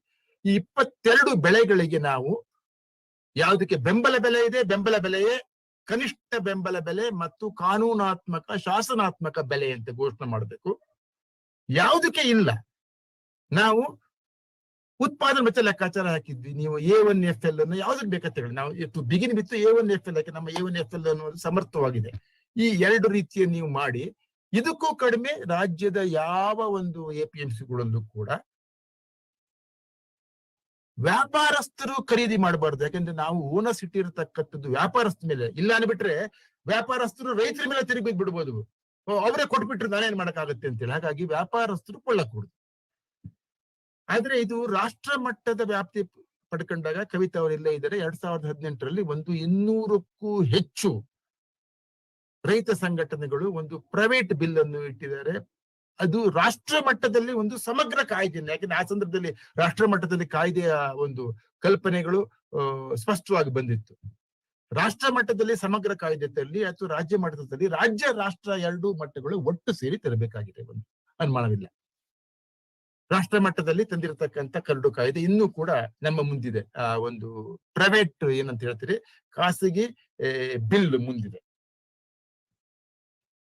ಕಾಯ್ದೆಯನ್ನು ತಂದ ತಕ್ಷಣ ಹೌದು ವ್ಯಾಪಾರ ಮಾಡಕೂಡುದು, ವ್ಯಾಪಾರ ಆಗ್ಲಿಕ್ಕೆ ಕೂಡುದು. ವ್ಯಾಪಾರ ಆಗಿದ್ದೇ ಆದಲ್ಲಿ ಬೆಂಬಲ ಬೆಲೆಗಿಂತ ಕಡಿಮೆ ಮಾಡಿದ್ದೇ ಆದಲ್ಲಿ ಆ ವ್ಯಾಪಾರಸ್ಥನ್ನು ಯಾರು ಖರೀದಿ ಮಾಡ್ತಾರೆ ಆತರಿಗೆ ಕಾನೂನಾತ್ಮಕ ಒಂದು ಕ್ರಮ ಕೈಗೊಳ್ಳತಕ್ಕಂಥದ್ದು. ಆದ್ರೆ ಒಂದು ವಿಚಾರ ಹೇಳ್ಬೇಕು, ನಾನು ಹೇಳಿದೆಲ್ಲ ಮಾರುಕಟ್ಟೆ ಶಕ್ತಿಗಳಿಗೂ ಕೂಡ ನಾವು ಗಮನ ಕೊಡದೇ ಇದ್ದಲ್ಲಿ ಅತಿಯಾದ, ಯಾಕೆಂದಾಗ ಉತ್ಪಾದನೆ ಆದ ತಕ್ಷಣ ಪೋಸ್ಟ್ ಹಾರ್ವೆಸ್ಟ್ ಡಿಪ್ರೆಷನ್ ಅಂತ ಇರ್ತವೆ. ಯಾವುದೇ ಉತ್ಪನ್ನ ವರ್ಷಿಡೀ ಅದಕ್ಕೆ ಕೊರತೆ ಬರ್ಬೋದು, ಆದ್ರೆ ಉತ್ಪಾದನಾ ಸ್ಥಳದಲ್ಲಿ ಉತ್ಪಾದನಾ ಸಮಯದಲ್ಲಿ ಸರ್ಪ್ಲಸ್ ಅನ್ನೋದು ಇದು ಸಹಜವಾದಂತ ಕೃಷಿ ಉತ್ಪಾದನಾ ವ್ಯವಸ್ಥೆಯ ಸಹಜವಾಗಿರ್ತಕ್ಕಂಥದ್ದು. ಆ ಸಂದರ್ಭದಲ್ಲಿ ಸಪ್ಲೈ ಡಿಮ್ಯಾಂಡ್ ಮಿಸ್ ಮ್ಯಾಚ್ ಆಗಿರೋ ಸಂದರ್ಭದಲ್ಲಿ ಸರ್ಪ್ಲಸ್ ಅನ್ನ ಸೈಫನ್ ಆಫ್ ಅಂತದಂದ್ರೆ ಮಿಗಿತವನ್ನು ಎಳೆತಕ್ಕಂತ ಕ್ರಮ ಸರ್ಕಾರದ ಮಧ್ಯಪ್ರವೇಶದಿಂದನೇ ಆಗ್ಬೇಕು. ಮಾರ್ಕೆಟ್ ಇಂಟರ್ವೆನ್ಷನ್ ಅಂತೀನಿ. ಮಾರ್ಕೆಟ್ ಇಂಟರ್ವೆನ್ಷನ್ ಅಂದ್ರೆ ಖರೀದಿ ಒಂದು ಪ್ರಬಲ ಫಾರ್ಮ್ ಆದಂತ ಮಾರ್ಕೆಟ್ ಇಂಟರ್ವೆನ್ಷನ್. ಖರೀದಿ ಮಾತ್ರ ಒಂದು ಅಲ್ಲ, ಖರೀದಿ ಜೊತೆಗೆ ಕವಿತಾ ಅವರು ಹೇಳಿದ ಹಾಗೆ ಬೆಲೆ ವ್ಯತ್ಯಾಸ, ಬೆಲೆ ಕೊರತೆ ಪಾವತಿ, ಪ್ರೈಸ್ ಡೆಫಿಷಿಯನ್ಸಿ ಪೇಮೆಂಟ್ ಅಂತೀರಿ, ಭಾವಾಂತರ ಅಂತ ಕರಿತೀರಿ. That is also a form of the market intervention. ಮಾರುಕಟ್ಟೆಯ ಮಧ್ಯಪ್ರವೇಶ, ಸರ್ಪ್ಲಸ್ ಅನ್ನ ಮಿಗಿತವನ್ನು ಎಳಿತಕ್ಕಂಥದ್ದು ಅವಸ್ಥೆ ಅಂತನೂ ಅಲ್ಲ. ಮಾರುಕಟ್ಟೆ ದೃಷ್ಟಿಯಿಂದ ಒಪ್ಪಿತವಾದಂತ ಹಲವಾರು ಕ್ರಮಗಳಿದ್ದಾವೆ. WTO ಕೂಡ ಒಪ್ಪಬೇಕು, ಅನುಮಾನವೇ ಇಲ್ಲ. ಏನು? ಕೂಡಿಡ್ತಕ್ಕಂಥ ವ್ಯವಸ್ಥೆ, ಕೂಡಿಟ್ಟು ಅಡಮಾನ ಸಾಲ ವ್ಯವಸ್ಥೆ, ಏನಂತದ್ದು pledge loan, warehouse based. ಯಾಕೆಂದಾಗ ಮಿಗಿತ ಅನ್ನುವಂಥದ್ದು ಭಾರತದಂತ ದೇಶದಲ್ಲಿ ಒಂದು ಮಿತ್ತು. ನಾನು ಹೇಳಿದಂಗೆ ಆಯಾ ಸಂದರ್ಭ ಟೊಮೊಟೊ ಬಿದ್ದು ಕೊಳಿತಿರ್ಬೋದು ಎಲ್ಲಿ, ಕೋಲಾರದಲ್ಲಿ ಅದೇ ದಿನ ಅದೇ ಸಂದರ್ಭದಲ್ಲಿ ನನ್ನತ್ತ ಪ್ರೈಸ್ ಮಾಡ್ಕೊಂಡಾಗ ನನ್ನ ಮಲೆನಾಡು ಮತ್ತು ಕರಾವಳಿ ಪ್ರದೇಶದಲ್ಲಿ ತೀವ್ರ ಬೆಲೆ ಜಾಸ್ತಿ ಉಂಟು. ಹಾಗಾಗಿ ಆಯಾ ಸಂದರ್ಭದಲ್ಲಿ ಆಯಾ ಒಂದು ಸಮಯದಲ್ಲಿ ಆಯಾ ಸ್ಥಳದಲ್ಲಿ ಸರ್ಪ್ಲಸ್ ಆಗಿರ್ಬೋದು, ಆಯಾ ಸ್ಥಳದಿಂದ ಮತ್ತೊಂದು ಕಡೆಗೆ ನೀವು ಸಾಗಾಣಿಕೆ ಮಾಡಿದ್ದಲ್ಲಿ ಅಥವಾ ಆ ಸಮಯದಲ್ಲಿ ಕೂಡಿಟ್ಟು ನೀವು ನಂತರದಲ್ಲಿ ಅದನ್ನು ಕೊಡದಂತಾದಲ್ಲಿ, ಅದಕ್ಕೆ ಮೌಲ್ಯವರ್ಧನೆ ಮಾಡದಂತಾದಲ್ಲಿ, ಮೌಲ್ಯವರ್ಧನೆ, ಸಾಗಾಣಿಕೆ ಮತ್ತು ಕೂಡಿಡ್ತಕ್ಕಂಥದ್ದು they are the market based approach. ಯಾರ ಒಂದು ವಿರುದ್ಧನೂ ಇಲ್ಲ. ಇದನ್ನು ಸ್ಪಷ್ಟವಾಗಿ ತೆಗೆದುಕೊಂಡಿದ್ದೇ ಆದಲ್ಲಿ ಸರ್ಪ್ಲಸ್ ಅನ್ನೋದು ಮ್ಯಾನೇಜ್ಮೆಂಟ್ ಆಗಿ ಹೋಗ್ಬಿಡ್ತವೆ. ಬೆಂಬಲ ಬೆಲೆಗೆ ನೀವು ಕಾಯ್ದೆ ತಂದು ಇದು ಜೊತೆಗೆ ಬಂದಿದ್ದೇ ಆದಲ್ಲಿ ಕಾಯ್ದೆಯ ಅನುಷ್ಠಾನ ಬಹಳಷ್ಟು ಸ್ಪಷ್ಟವಾಗ್ತದೆ. ಕೊನೆಯದಾಗಿ ನಾನು ಮತ್ತೊಂದು ವಿಚಾರವನ್ನು ಮುಂದಿಟ್ಟಿದ್ದೆ. ಸರ್ಪ್ಲಸ್ ಮ್ಯಾನೇಜ್ಮೆಂಟ್ ಅನ್ನುವಂಥದ್ದು ಪೂರೈಕೆಗಳ ಬಗ್ಗೆನೂ ಕೂಡ ನಾವು ಗಮನ ಹರಿಸಬೇಕಾಗಿದೆ. ಒಂದೇ ಬೆಳೆ, ಯಾಕಂದ್ರೆ ಕರ್ನಾಟಕ ರಾಜ್ಯ ಏನು ಅಂತ ಆಗ್ಬಿಟ್ರೆ ಈಗ ನಾವು ಮೆಕ್ಕೆಜೋಳದ ರಾಜ್ಯ ಕರ್ನಾಟಕ ನಂಬರ್ 1 ನಂಬರ್ 2 ಆಗಿದೆ. ಅದು ಬಿಟ್ರೆ ಬಿಟಿ ಕಾಟನ್ ರಾಜ್ಯ ಆಗಿದೆ. ಅದು ಬಿಟ್ರೆ ಅಡಿಕೆ, ನನ್ನ ಬೆಳೆ ಎಲ್ಲ ಕಡೆನೂ ಅಡಿಕೆ ಆಗೋಗ್ಬಿಟ್ಟಿರ್ತದೆ. ಈಗ ನೀವು ಮಿತಿ ಇಲ್ಲದಾಗಿ ಒಂದು ಉತ್ಪಾದನೆ ಮಾಡಿಕೊಂಡು ಹೋಗಿದ್ದೆ ಅದಲ್ಲಿ ನಂತರ ಅದು ಕಾನೂನು ಸ್ವರೂಪ ತಂದ್ರೂ ಕೂಡ ಸಾಧ್ಯ ಇಲ್ಲ. ಆದ್ದರಿಂದ ಕ್ರಾಪ್ ಬೆಳೆ ಯೋಜನೆ ಅಂತ ಏನ್ ಹೇಳ್ತಾರೆ, ಕ್ರಾಪ್ ಪ್ಲಾನ್ ಅನ್ನುವಂಥದ್ದು, ಅದು ಆಯಾ ಜಿಲ್ಲಾ ಮಟ್ಟದಲ್ಲಿ ಮಾಡಿ ನೋಡಿ, ಈ ಬೆಳೆಗಳಿಗೆ ಸೂಕ್ತ, ಈ ಬೆಳೆ ಬೆಳಿಬೇಕು, ಈ ಬೆಳೆ ಬೆಳೆದಿದ್ದೇ ಆದಲ್ಲಿ ಅದಕ್ಕೆ ಹೆಚ್ಚಿನ ಒಂದು ಬೆಲೆ ಸಿಗೋ ಸಾಧ್ಯತೆ ಉಂಟು ಅನ್ನತಕ್ಕಂಥದ್ದು ಕ್ರಾಪ್ ಪ್ಲಾನ್ ಅನ್ನುವಂಥದ್ದು one of the prerequisite. Last but not least, ನಾವು ಬೆಲೆ ಆಯೋಗದಿಂದ ಬಹುಶಃ ಪ್ರಥಮ ಪ್ರಯೋಗ ಮಾಡಿರ್ತಕ್ಕಂಥದ್ದು ಸಪ್ಲೈ ಪ್ರೊಜೆಕ್ಷನ್. ಈ ವರ್ಷ ಇಷ್ಟು ಒಂದು ಟೊಮೊಟೊಯ ಉತ್ಪಾದನೆ ಆಗೋ ಸಾಧ್ಯತೆ ಉಂಟು. ಯಾಕಂದ್ರೆ ನಮ್ಮಲ್ಲೆಲ್ಲ ಅಂಕಿಅಂಶಗಳನ್ನೆಲ್ಲ ಇವಾಗ ಅಡ್ವಾನ್ಸ್ಡ್ ಸ್ಯಾಟಲೈಟ್ ಇಮೇಜ್ ಮೂಲಕ ಎಷ್ಟು ಏರಿಯಾ ಟೊಮೊಟೊ ಬೆಳೆ ತಂದಿದೆ, ಎಷ್ಟು ಆ ಕ್ರಾಪ್ ಕಂಡೀಷನ್ ಯಾವ ತರ ಇದೆ, ಸಪ್ಲೈ ಪ್ರೊಜೆಕ್ಷನ್ ಮತ್ತು ಬೆಳೆ ಫೋರ್ಕಾಸ್ಟಿಂಗ್ ಮುಂದಂದಾಜು ಮಾಡಿ ಇವೆಲ್ಲವನ್ನು ಒಟ್ಟು ಇಟ್ಟಿದ್ದೇ ಆದಲ್ಲಿ ಕಾನೂನು ಕ್ರಮ ಅನ್ನುವುದು ಸಂಪೂರ್ಣವಾದಂತ ಈಡೇರಿಕೆ ಸಾಧ್ಯ. ಆದ್ರೆ ಒಂದಂತೂ ಸರ್ಕಾರ ಬಿಟ್ಟು ಇವೆಲ್ಲ ಮಾಡಿದ ತಕ್ಷಣ ಸರ್ಕಾರ ಕೈ ಕೊಟ್ಕೊಳ್ಳಕೂಡದು. ಸರ್ಕಾರದ ತಕ್ಷಣ ಖರೀದಿ ಅನ್ನುವಂಥದ್ದು ಮೋಸ್ಟ್ ಇಂಪಾರ್ಟೆಂಟ್ ಥಿಂಗ್. ಖರೀದಿ ವಿಚಾರ ಬಿಟ್ಕೊಡೋ ಸಾಧ್ಯನೇ ಇಲ್ಲ. ಎಷ್ಟು ಖರೀದಿ ಮಾಡ್ಬೇಕಾಗ್ಬೋದು, ಯಾವುದು ಖರೀದಿ ಮಾಡ್ಬೇಕಾಗ್ಬೋದು ಅನ್ನೋ ವಿಚಾರದಲ್ಲಿ ನಾನು 22 ಬೆಳೆಗಳನ್ನ ಕಳೆದ 5 ವರ್ಷಗಳ ಸರಾಸರಿ ಮಾರುಕಟ್ಟೆಯ ಬೆಲೆಯ ವರ್ತನೆಯ ಸಮಗ್ರವಾಗಿ ಅಧ್ಯಯನ ಮಾಡಿ ಯಾವ ಬೆಳೆಗಳು ನನ್ನ ಅಧಿಕೃತವಾಗಿ ನನ್ನ ಒಂದು ಅಂಕಿಅಂಶಗಳನ್ನು ಸರ್ಕಾರದ ಮುಂದೆ ಹೇಳ್ತೀನಿ, ಯಾವ ಬೆಳೆಗಳನ್ನು ಕೂಡ 25ಕ್ಕಿಂತ ಹೆಚ್ಚು ಪ್ರಮಾಣದಲ್ಲಿ ಸರ್ಕಾರ ಖರೀದಿ ಮಾಡತಕ್ಕಂತ ಅವಶ್ಯಕತೆ ಇಲ್ವೇ ಇಲ್ಲ, ಬಂದೇ ಇಲ್ಲ. ಬಹಳಷ್ಟು ಸಂದರ್ಭದಲ್ಲಿ 25% ಬೇಕಾಗಿಲ್ಲ. ನಾವು ರಾಗಿಯನ್ನು ನಾವು ಅನ್ನಭಾಗ್ಯದಡಿ ಹಂಚಬೇಕು ಅಂತ ಹೋಗಿ 3,000 ರೂಪಾಯಿ ನಾವು ಅತ್ಯಧಿಕ ಬೆಲೆ ಕೊಟ್ಟು ನಾವು ಖರೀದಿಗಿಳಿದಾಗ ಮಾರುಕಟ್ಟೆ ಬೆಲೆ 3,100 ಹೋಗ್ಬಿಡ್ತು. ಹಾಗಾಗಿ ಮಾರುಕಟ್ಟೆಯಲ್ಲಿ ಬೆಂಬಲದಿಂದ ಜಾಸ್ತಿ ಹೋದಾಗ ರೈತರು ನಮ್ಮ ಹತ್ರ ಬರೋದಿಲ್ಲ, ಬರೋ ಅವಶ್ಯಕತೆನೂ ಇಲ್ಲ. ಹಾಗಾಗಿ ಸರ್ಕಾರ ಅನ್ನುವಂಥದ್ದು 25% ಖರೀದಿಗೆ ಈ 25 ಬೆಳೆಗಳನ್ನು ಯಾವ ಸಂದರ್ಭದಲ್ಲೂ ಸಿದ್ಧವಾಗಿರ್ಬೇಕು, ಅದಕ್ಕೆ ಎಷ್ಟು ವೆಚ್ಚಗಳು ತಗೊಳುತ್ತೆ ನಾವು ಲೆಕ್ಕಾಚಾರ ಹಾಕಿತ್ತು. ಕೆಲವೊಂದು ಖರೀದಿ ಮಾಡಬಹುದು, ಕೆಲವೊಂದನ್ನ ಬೆಲೆ ವ್ಯತ್ಯಾಸ. ನನ್ನ ಫಾರ್ಮುಲಾ ಏನಿತ್ತು ಅಂದ್ಬಿಟ್ರೆ, ಸರ್ಕಾರ ಮಾನಸಿಕವಾಗಿ 25% ಖರೀದಿಗೆ ಮತ್ತು 75% ಬೆಲೆ ವ್ಯತ್ಯಾಸ ಬೆಲೆ ಪ್ರೈಸ್ ಡೆಫಿಷಿಯನ್ಸಿ ಬಿಟ್ರೆ ಮಾರುಕಟ್ಟೆಯಲ್ಲಿ ಬೆಂಬಲ ಬೆಲೆ ಎಷ್ಟು ಇದೆ, 3,000 ಇದೆ ಅಂತ ತಿಳ್ಕೊಳ್ಳಿ. ಮಾರುಕಟ್ಟೆ ಬೆಲೆ 2,000 ಇದೆ. ಆ 1,000 ರೂಪಾಯಿನ ಒಂದೇ ಸರ್ಕಾರ ಆ 3,000 ರೂಪಾಯಿಲಿ ಅದನ್ನು ಕೊಳ್ಳಂತದ್ದು, ಕೂಡಿಡ್ತಕ್ಕಂಥದ್ದು, ಹಂಚಿಕೆ ಮಾಡೋಂಥದ್ದು, ಅಥವಾ ಆ 2,000 ರೂಪಾಯಿ ಮತ್ತು 1,000 ರೂಪಾಯಿ ವ್ಯತ್ಯಾಸವನ್ನು ರೈತರಿಗೆ ಕೊಡುವಂಥದ್ದು. ರೈತರಿಗೆ ಒಟ್ಟಾರೆ ಮಾರುಕಟ್ಟೆಯಲ್ಲಿ 2,000 ರೂಪಾಯಿ ಮತ್ತು ಸರ್ಕಾರದಿಂದ 1,000, 3,000 ರೂಪಾಯಿ ಬೆಂಬಲ ಬೆಲೆಯನ್ನು ಖಾತರಿ ಆಗ್ಬಿಡ್ತದೆ. ಈ 75% ಅಷ್ಟು ಪ್ರೈಸ್ ಡೆಫಿಷಿಯನ್ಸಿ, 25% ಪ್ರೊಕ್ಯೂರ್ಮೆಂಟಿನ ಒಂದು ಫಾರ್ಮುಲಕ್ಕೆ ಸರ್ಕಾರ ಬದ್ಧವಾಗಿದ್ದೇ ಆದಲ್ಲಿ ಕರ್ನಾಟಕದ 22 ಬೆಳೆಗಳಿಗೆ ಯಾವತ್ತೂ ಕೂಡ ಬೆಂಬಲ ಬೆಲೆ ಅಥವಾ ಬೆಂಬಲ ಬೆಲೆ ಯಾವುದಕ್ಕಿಲ್ಲ. ಉದಾಹರಣೆ ತೋಟಗಾರಿಕೆ ಬೆಳೆಗಳಿಗೆ ಅದಕ್ಕೆ ಉತ್ಪಾದನಾ ವೆಚ್ಚ ಆಧಾರಿತ ಒಂದು ಬೆಂಬಲ ಬೆಲೆಗೆ ಹತ್ತಿರವಾದ ಬೆಲೆಯನ್ನು ಖಾತರಿ ಖಂಡಿತ ಮಾಡಬಹುದು. ಇದಕ್ಕೆ ತಗಲತಕ್ಕಂತ ವೆಚ್ಚ ಇದು ಅಧಿಕೃತವಾಗಿ ಸರ್ಕಾರ ಮುಂದಿಟ್ಟಿರ್ತಕ್ಕಂಥದ್ದು ಅಬ್ಬಬ್ಬ ಅಂದ್ರೆ 10 ರಿಂದ 15,000 ಕೋಟಿ ರೂಪಾಯಿ. ಯಾಕಂದ್ರೆ ಇದು ಬಹಳ ಮುಖ್ಯವಾದ ವಿಚಾರ. WTO ಅಡ್ಡ ಬರುತ್ತೆ ಅಂತ ಅಲ್ಲ. ಸರ್ಕಾರದಿಂದ ನಾನು ಈಗಾಗಲೇ 2 ಸರ್ಕಾರದ ಒಂದು ದೊಡ್ಡ ಮಟ್ಟದ 1-2 ಸಭೆಗಳಲ್ಲಿ ಭಾಗವಹಿಸಿದಾಗ ಉನ್ನತ ಅಧಿಕಾರಿಗಳು ಹೇಳುವಂತದ್ದು, ನೀವು ಕಾಯ್ದೆ ತಂದಿದ್ದೇ ಆದಲ್ಲಿ ಸರ್ಕಾರ ಎಲ್ಲದನ್ನು ಖರೀದಿ ಮಾಡ್ಬೇಕಾಗ್ತವೆ, ಲಕ್ಷಾಂತರ ಕೋಟಿ ರೂಪಾಯಿ ಅಷ್ಟು ಸರ್ಕಾರಕ್ಕೆ ಬರೆದು ಬರುತ್ತೆ. ಖಂಡಿತ ಸುಳ್ಳು. ಕರ್ನಾಟಕದ ರಾಜ್ಯಕ್ಕೆ 10 ರಿಂದ 15,000 ರೂಪಾಯಿ ಆಗಿದ್ದೆ, ಕೋಟಿ ರೂಪಾಯಿ ಆಗಿದ್ದೆ ಆದಲ್ಲಿ ರಾಷ್ಟ್ರ ಮಟ್ಟದಲ್ಲಿ 25% ಕರ್ನಾಟಕ ಅಕ್ಕಿ ಖರೀದಿ ಮಾಡೋದು ಒಂದೇ, ರಾಷ್ಟ್ರ ಮಟ್ಟದಲ್ಲಿ 25% ಒಂದು 25% ನೀವು ಅದನ್ನ ನೀವು ರಾಷ್ಟ್ರ ಮಟ್ಟಕ್ಕೆ ವಿಸ್ತಾರ ಮಾಡಿದ್ದೆ ಆಗಿದ್ದಲ್ಲಿ 2 ರಿಂದ 2.5 ಲಕ್ಷ ಕೋಟಿ ರೂಪಾಯಿಯಷ್ಟು ಮ್ಯಾಕ್ಸಿಮಮ್ ಬೇಕಾಗುತ್ತೆ. ನಾನು ಮ್ಯಾಕ್ಸಿಮಮ್ ಯಾಕೆ ಅಂತ ಹೇಳ್ತೀನಿ ಬಿಟ್ರೆ, ಯಾವ ವರ್ಷನೂ ಕೂಡ ಎಲ್ಲ ಬೆಳೆಗಳು ಬಿದ್ದೋಗಿಲ್ಲ. ನಾನು 22 ಬೆಳೆ ಅಂತ ಹೇಳಿದ್ರೆ 22 ಬೆಳೆಗಳು ಒಂದೇ ಸಮಯ ಬಿದ್ದೋಗಿರೋದು ಬಹಳ ಅಪರೂಪ. ಒಂದು ವರ್ಷ ತೊಗರಿ ಬಿದ್ದೋಗಿರೋದು, ಮತ್ತೊಂದು ವರ್ಷ ಮೆಕ್ಕೆಜೋಳ ಬಿದ್ದೋಗಿರ್ಬೋದು. ಹಾಗಾಗಿ ಅಷ್ಟು ಅವಶ್ಯಕತೆ ಇಲ್ಲ. 2 ರಿಂದ 2 ಲಕ್ಷ ಕೋಟಿ, ಹೆಚ್ಚಿನ 30-35 ಲಕ್ಷ ಕೋಟಿ ಬಜೆಟ್ ಮಾಡತಕ್ಕಂತ ದೇಶಕ್ಕೆ ಇದು ದೊಡ್ಡ ವಿಚಾರ ಅಲ್ವೇ ಅಲ್ಲ. ಹಾಗಾಗಿ ಈ ಪ್ರಮಾಣ ಅನ್ನೋದು ಉಂಟಲ್ಲ, ಇದು ತಪ್ಪು ಕಲ್ಪನೆಗಳು. ನಮ್ಮ ರಾಷ್ಟ್ರ ಮಟ್ಟದಲ್ಲೂ ಅಧಿಕಾರಿಗಳು ಇಡ್ತಿದ್ದಾರೆ. ನಮ್ಮ ಬೆಂಗಳೂರಿನ ಮಾಜಿ ನಿರ್ದೇಶಕರು institute for social and economic change ಎಲ್ಲ ಕಡೆ ಇರ್ತಾರೆ. 17 ಲಕ್ಷ ಕೋಟಿ 20 ಲಕ್ಷ ಕೋಟಿ ಅಂತೇಳಿ. ಖಂಡಿತ ಎಷ್ಟು ಅವಶ್ಯಕತೆ ಇಲ್ಲ. ಬಹುಶಃ ಇದೇ ಫಿಗರ್ ನ ಯೋಗೇಂದ್ರ ಯಾದವ್ ಮತ್ತು ಕಿರಣ್ ಬಿಸ್ಸಾ ಅವರ ಫಿಗರ್ ಕೂಡ ಹೆಚ್ಚು ಕಡೆ ಹತ್ರ ಬರ್ತದೆ. ಹಾಗಾಗಿ ಇದನ್ನ ನಾನು ಯಾಕೆ ಹೇಳ್ತೀನಿ ಬಿಟ್ರೆ, ಸರ್ಕಾರದ ದೃಷ್ಟಿಯಿಂದ ನಾವು ಅಂಕಿ ಅಂಶಗಳು ಸಾಧ್ಯತೆಗಳನ್ನ ಹಣಕಾಸಿನ ದೃಷ್ಟಿಯಿಂದ ಯೋಚನೆ ಮಾಡ್ಲೇಬೇಕಾಗ್ತದೆ. ಇಲ್ಲ ಅಂದ್ಬಿಟ್ಟು ಹಣಕಾಸಿನ ವಿಚಾರ ತಪ್ಪು ಕಲ್ಪನೆ ಕೊಡೋದು ಅಂತಾದಲ್ಲಿ ಖಂಡಿತ ಯಾರ ಸರ್ಕಾರವನ್ನು ಮುಂದೆ ಬರಕ್ಕೆ ಸಾಧ್ಯ. ಇದು ಬಹಳ ಮುಖ್ಯವಾದ ವಿಚಾರ. ಹಾಗಾಗಿ ಕರ್ನಾಟಕ ಮಟ್ಟದಲ್ಲಿ ನಾನು ಹೇಳ್ತೀನಿ 10 ರಿಂದ 15 ಸಾವಿರ ರೂಪಾಯಿ ಕೋಟಿ ಖಂಡಿತ ಅನುಷ್ಠಾನ ಮಾಡಬಹುದು. ಅಷ್ಟೇ ಅಂತನಲ್ಲ, ರೈತರು ಕೂಡಿಡುದು ಅಂತಾದಲ್ಲಿ, ಯಾಕೆಂದ್ರೆ ನಾವು ಪ್ಲೆಡ್ಜ್ ಝೋನ್ ಬೆಳೆದಿದ್ನೆಲ್ಲ ತಕ್ಷಣ ಮಾರುಕಟ್ಟೆಗೆ ತರಬೇಕು, ಅಲ್ಲೇ ಮಾರಾಟ ಆಗ್ಬೇಕು ಅನ್ನತಕ್ಕಂಥ ಮನೋಪ್ರವೃತ್ತಿ ಏನುಂಟು, ಒಂದು ಲೆಕ್ಕದಲ್ಲಿ ರೈತರಿಗೆ ತೀವ್ರ ಹಣಕಾಸಿನ ಸಾಲದ ಹಿಡಿತ ಎಲ್ಲವೂ ಇದೆ. ನಾನು ಇದನ್ನ ಅಲ್ಲೆಗಳಿದಿಲ್ಲ. ಆದ್ರೆ ಕನಿಷ್ಠ ಒಂದಷ್ಟು ಪ್ರಮಾಣದ ಅದು ಕೂಡಿಡತಕ್ಕಂಥ ವ್ಯವಸ್ಥೆ ಮಾಡೋದಂತಾದಲ್ಲಿ ಪ್ಲೆಡ್ಜ್ ಲೋನ್ ಸಿಸ್ಟಮ್ ಏನಿದೆ, ಪ್ಲೆಡ್ಜ್ ಲೋನ್ ಸಿಸ್ಟಮ್ಸ್ ನಾನು ವರ್ಕೌಟ್ ಮಾಡಿಕೊಡ್ತಿದ್ವಿ. ನಾವು ಪ್ಲೆಡ್ಜ್ ಲೋನ್ ಸಿಸ್ಟಮ್ಸ್ ಗಳಿಗೆ ಈ ಯಾವ ಬೆಳೆಗಳಿಗೆ ಕೇಂದ್ರ ಸರ್ಕಾರ ಬೆಂಬಲ ಬೆಲೆ ಘೋಷಣೆ ಮಾಡ್ತವೆ, ತಕ್ಷಣಕ್ಕೆ ಸರ್ಕಾರ ಖರೀದಿ ಮಾಡದೆ ಕೂಡಿಡೋದು ಅಂತಾಗಿ ಕೂಡಿಟ್ಟಂತ ಉತ್ಪನ್ನದ ಮೇಲೆ ಬಡ್ಡಿ ರಹಿತವಾದಂತ ಈ ಅಡಮಾನ ಸಾಲ ಕೊಡೋದು ಅಂತ ಅದಲ್ಲೂ ಕೂಡ 10 ರಿಂದ 12 ಸಾವಿರ ಕೋಟಿ ರೂಪಾಯಿ ಇಡೀ ರಾಜ್ಯದ ಎಲ್ಲ ಬೆಳೆಗಳಿಗೂ ಕೂಡಿಡಕ್ಕೆ ನಾವು ಪ್ರತಿ ಜಿಲ್ಲೆಯಲ್ಲಿ ಇರತಕ್ಕಂತ ಗೋಲ್ಡನ್ ವ್ಯವಸ್ಥೆಯನ್ನು ಕೂಡ ಸರ್ಕಾರದ ಮುಂದೆ ಇಟ್ಟಿದೆ. ಇವತ್ತು ಕೂಡ ಅಂಕಿಅಂಶಗಳು ನಮ್ಮ ಮುಂದಿದೆ. ಹಾಗಾಗಿ ಇದು ಖಂಡಿತ ಇವೆಲ್ಲ ಸಾಧ್ಯತೆ ಉಂಟು, ಅನುಮಾನವೇ ಇಲ್ಲ. ಹಾಗಾಗಿ ಇನ್ನು ಹೆಚ್ಚು ನಾನು ಇದ್ರ ಬಗ್ಗೆ ಅಂಕಿಅಂಶಗಳಿಗೆ ಕೊಡಕ್ಕೆ ಸಮಯ ಇಲ್ಲ ಅನ್ಸುತ್ತೆ.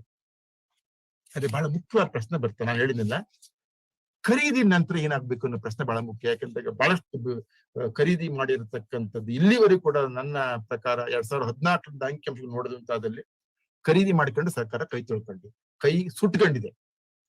2014 ಹೆಚ್ಚು ಕಮ್ಮಿ 600-700 ಕೋಟಿ ಮೆಕ್ಕೆಜೋಳ ಮಾಡಿ 150 ಕೋಟಿಯಷ್ಟು ಆಮೇಲೆ ಅದಕ್ಕೆ ಆದಾಯ ಬಂತು. ಸರ್ಕಾರದ ಹಣ ನಿಮ್ಮೆಲ್ಲ ಹಣ, ಖರೀದಿ ಮಾಡಿದ್ ಏನಾಗ್ಬೇಕು ಅನ್ನತಕ್ಕಂಥದ್ದು ಒಂದು ಪ್ರಮುಖವಾದ ವಿಚಾರ. ಅದ್ರ ಕಡೆ ನಾವು ಗಮನ ಹರಿಸ್ತಾ ಇದ್ದಲ್ಲಿ ಈ ಒಂದು ಬೆಂಬಲ ಬೆಲೆಗೆ ಕಾಯ್ದೆ ಖರೀದಿ ಅನ್ನುವಂಥದ್ದು ಕಾರ್ಯರೂಪಕ್ಕೆ ಬರಲ್ಲ. ಈಗ ನಾನು ಹೇಳಿದ್ನಲ್ಲ, ನಮ್ಮ ಒಂದು ಚಿಂತನೆಯನ್ನು ಮತ್ತಷ್ಟು ಸಮಗ್ರವಾಗಿ ಹರಿದಾಡಕ್ಕೆ ಮತ್ತು ತಾತ್ವಿಕ ನಿಲುವು ಪಡೆದುಕೊಳ್ಳತಕ್ಕಂತ ತಳೆಯುವಂತ ಒಂದು ಅವಕಾಶ ಇದು. ತಾತ್ವಿಕ ನಿಲುವು ಅಂತ ಹೇಳ್ತಿದ್ದೆ, ಪ್ರಿನ್ಸಿಪಲ್ ಸ್ಟ್ಯಾಂಡ್.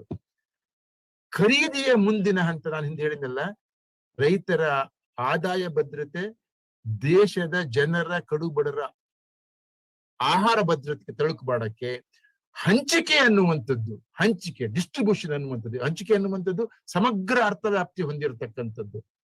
ಅಲ್ಲಿ ಬಡತನದ, ಹಸುವಿನ, ಅಪೌಷ್ಟಿಕತೆ, ಅಸಮಾನತೆಯ ಎಲ್ಲವುದನ್ನು ಕೂಡ ಈಡೇರಿಸ್ತಕ್ಕಂತ ಒಂದು ಪ್ರಬಲವಾದಂತ ಒಂದು ತಾತ್ವಿಕ ನಿಲುವು, ಇಟ್ಸ್ ಐಡಿಯಾಲಜಿಕಲ್ ನಿಲುವು ಅಂತ ನಾನು ಹೇಳ್ತೀನಿ. ನಾನು ಸಮಾಜವಾದಿ ಅಂತ ಜ್ಞಾಪಿಸಿಲ್ಲ. ಸಮಾಜವಾದಿ ಸಿದ್ಧಾಂತದಲ್ಲಿ ಹಂಚಿಕೆ ಅನ್ನೋದು ಬಹಳ ಮುಖ್ಯವಾಗಿರುತ್ತೆ. ಖರೀದಿ ಮಾಡಿರ್ತಕ್ಕಂಥದ್ದು ಹಂಚಿಕೆ ಅನ್ನುವಂಥದ್ದು ನಾನು ಮುಂತೆಕೊಂಡು ಹೋಗಿದ್ದೆ. ಆದಲ್ಲಿ ಬಹುಶಃ ಈ ಬೆಂಬಲ ಬೆಲೆಯ ಒಂದು ಕಾನೂನು ಸ್ವರೂಪಕ್ಕೆ ಸಮಗ್ರವಾದ ಅಂತಿಮ ಲಾಜಿಕಲ್ ಕನ್ಕ್ಲೂಷನ್ ಬರುತ್ತೆ. ಅದೇನು ಹೊಸದೇನಲ್ಲ. ಕರ್ನಾಟಕ ಸರ್ಕಾರ ಈಗಾಗಲೇ ಹೆಚ್ಚು ಕಡಿಮೆ 1,30,30 ಪಡಿತರ ಕಾರ್ಡ್ ಇದ್ದಾರೆ. ಪಡಿತರ ಕಾರ್ಡ್ಗಳಲ್ಲಿ ಅಕ್ಕಿ, ಗೋಧಿ ಮತ್ತು ನಮ್ಮ ಸರ್ಕಾರ ಸಿದ್ದರಾಮಯ್ಯನವರು ಇದ್ದಾಗ ರಾಗಿ, ಜೋಳವನ್ನು, ತೊಗರಿಯನ್ನು, ಬಾಯ್ಲ್ಡ್ ರೈಸ್ ಹೀಗೆಲ್ಲ ಕೊಟ್ಟಿದ್ದಾರೆ.